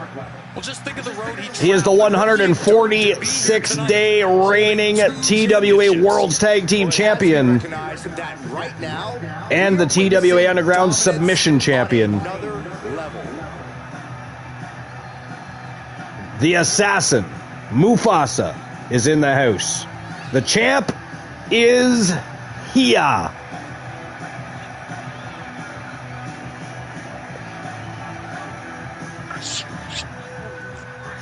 146 days as world champion.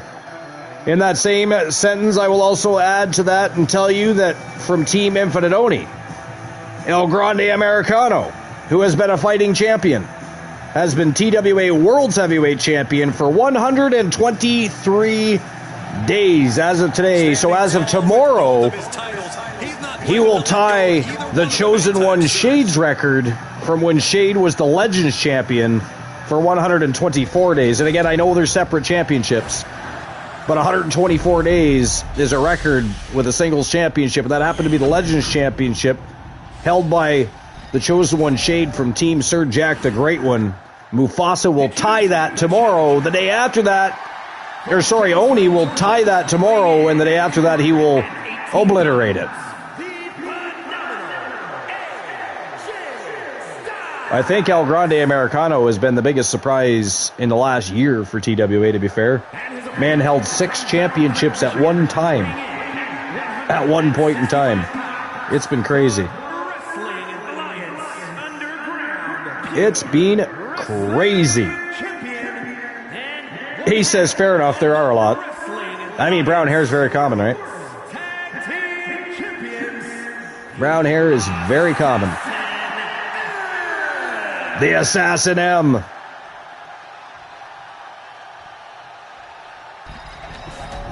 You can see in the eyes of each individual. Only razor sharp focus. 2 sets of champions have already lost their championships. Mufasa is going to be pulling at all the stops to make sure he doesn't fall into that same trap. But he has AJ Styles from Team Arsenal to go through first. Ooh! Kicked him right in the side of the head, he did. This is likely going to be a very fast-paced, high-octane matchup between these two. Passes through and wrist lock applied.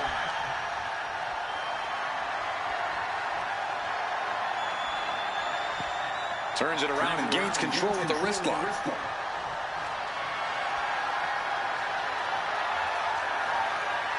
Escapes the hold now into a hammerlock.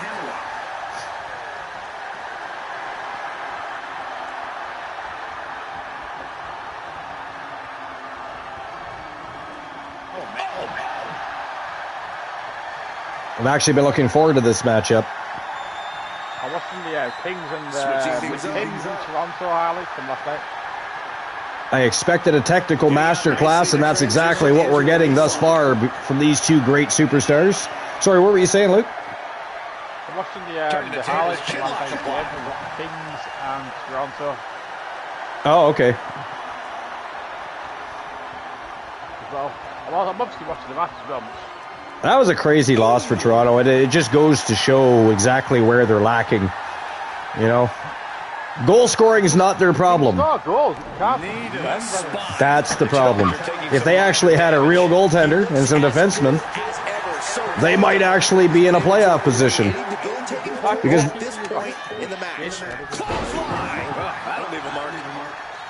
yeah, they don't have a good goalie right now. There's at least 2 of those that he should have saved, and if you watch the highlights. Oh, what a quick answer. I don't like to criticize the goalkeeper or goaltender, but so, save on those fucking shots. For instance, they scored 242 goals so far this year. They have 3 games left to play, but they've scored 242 goals. But they've allowed 275. 275. That's crazy. Switching into the side headlock. That's almost averaging 4 goals a game, for God's sakes. In your net. Yeah. Right? That's crazy. That shouldn't happen. Not at the NHL level. Not at the NHL level. Transition into the hammerlock. I don't know about anybody else, but so far I'm really enjoying this matchup. Again, I expected a technical masterclass between these two guys, and that's exactly what we're getting with the submission championship on the line. Main event of TWA Underground. It's been a fantastic show, but what a great way to close it out. AJ Styles versus Mufasa. Look at that. Nice exchanges here. Nice reversal by the champion.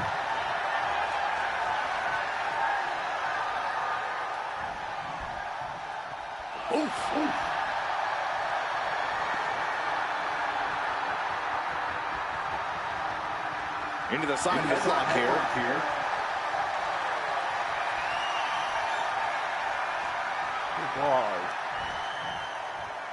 Ooh. AJ finding reason to raise his confidence. Yeah, no, they don't have any good goaltenders at all. Like it's bad. All you have to do is Icarus could have done it better. Yep. Measured kick to the vertebrae. He's alright, he's okay at like saving like Sort of a stuff like battle of kicks, wills. yeah, Often brutal back and forth. Well, and so many times.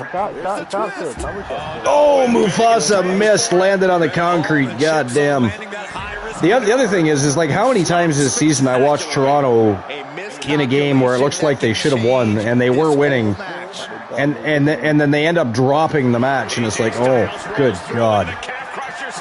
It was really disheartening to watch them go from the semifinals last year in the NHL playoffs. Yeah, okay, they lost, but they lost to the Stanley Cup champions. You know, that happens. Then this year they don't even make the playoffs, and if that's not bad enough, the defending 2-time Stanley Cup champions also did not make the playoffs this year. Like, I just, it's crazy. You shouldn't be going from a deep playoff team to a not even making the playoffs team. You know what I mean? That just shouldn't happen. Should not happen. He's quick to get out of the way there. Pressing their foot right in her gut. That's gotta hurt.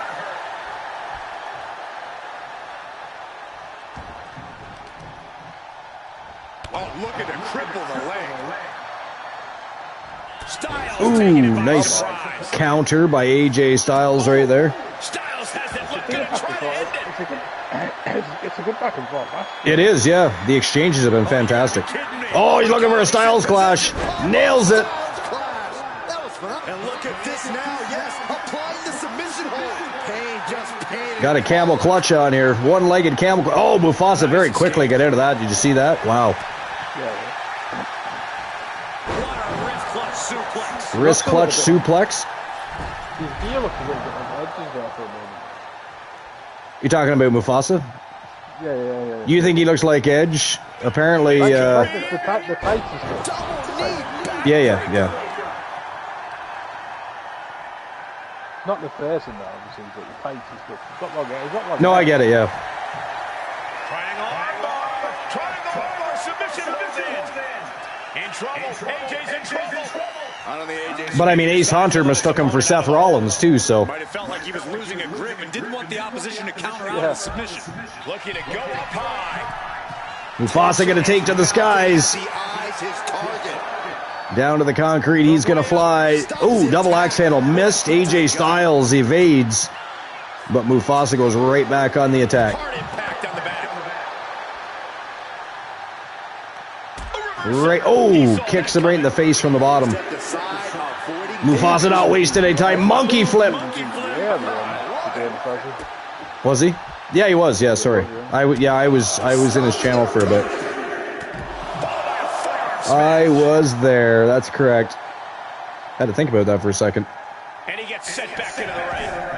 Because he hadn't been streaming for a while, so. Styles gets out of the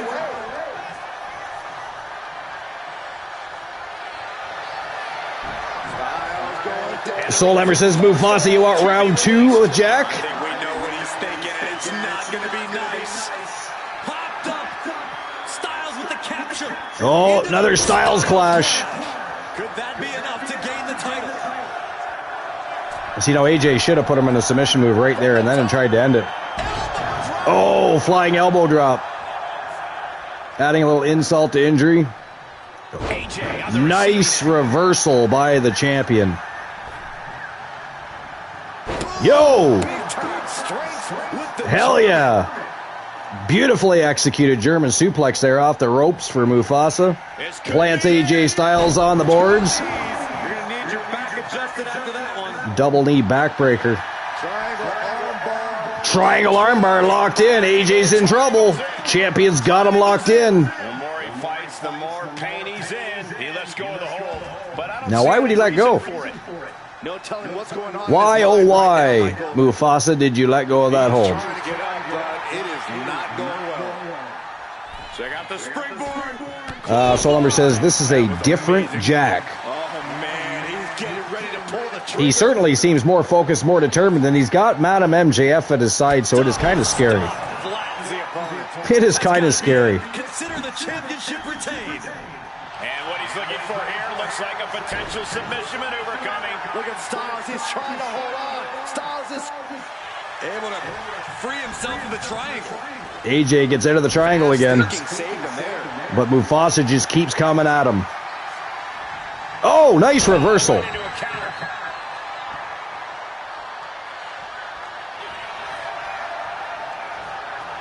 Oh, I thought he was going to go for a Styles clash again. Oh, look at that, the champion pounding away at the forehead of AJ. Oh, double foot stomp from a standing position. Did you see the air he got there? Wait a minute, setting in.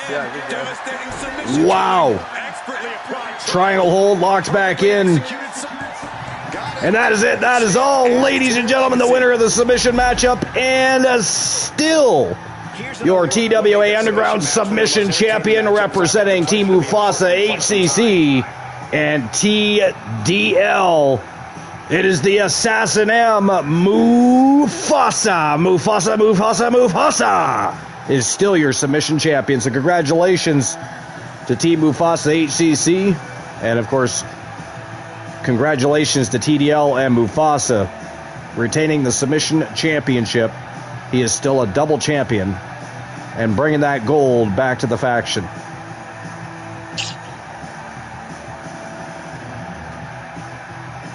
Wow. That was a great match, though. I mean, for a while there, I wasn't sure who was going to win because it was so back and forth. The exchanges were amazing. Reversal after reversal, counter after counter. I mean, it was fantastic. It really was. It really was. That's what did it right there. From a standstill, even. I mean, he just... It was like he was wearing a cape and blue tights. The height he got off from that vertical position to deliver that double stop to the collarbone. Wow. Soul is ignoring me, Glenola says.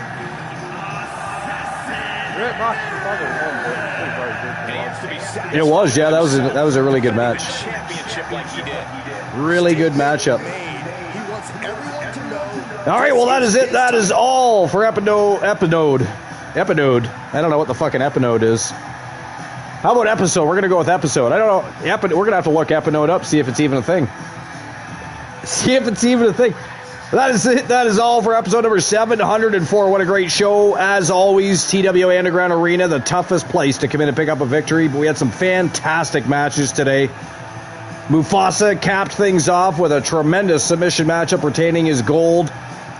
Couldn't ask for a better show. We were originally going to also begin the TWA Speed Championship #1 contendership tournament, but things took place today that kind of got away from me, so we're going to have to do that on it. I might even start it tonight. We'll see what happens with my night. I might end up back on YouTube later tonight, and perhaps, because I mean the tournament won't take that long, right? It's a Speed Championship #1 contendership tournament. All matches are 5-minute time limits. We'll see what happens with that. If not, it will definitely be at a different date. So just pay attention to Discord. Stay tuned to Discord to find out when that's going to be. But our next live show will be Wrestle Wars Genesis, and we're going to have 8 qualifying matchups for our next Joe Link tournament, and it is going to be for the women's division this time. We're going to have a Joe Link TWA World's Tag Team Championship #1 contendership tournament for the Vixen Villains of TWA. And those 8 qualifying matchups are all going to take place on Wrestle Wars Genesis, our next live show. But as always, I do appreciate everybody for being here. It was a fantastic show. You guys are always awesome. We'll see each other very soon, but it is that time of day. You don't have to go home. But what do they got to do, guys? Get the fuck out of my channel. Get the fuck out of my channel. Get the fuck out of my channel. Goodbye. Stay at this way.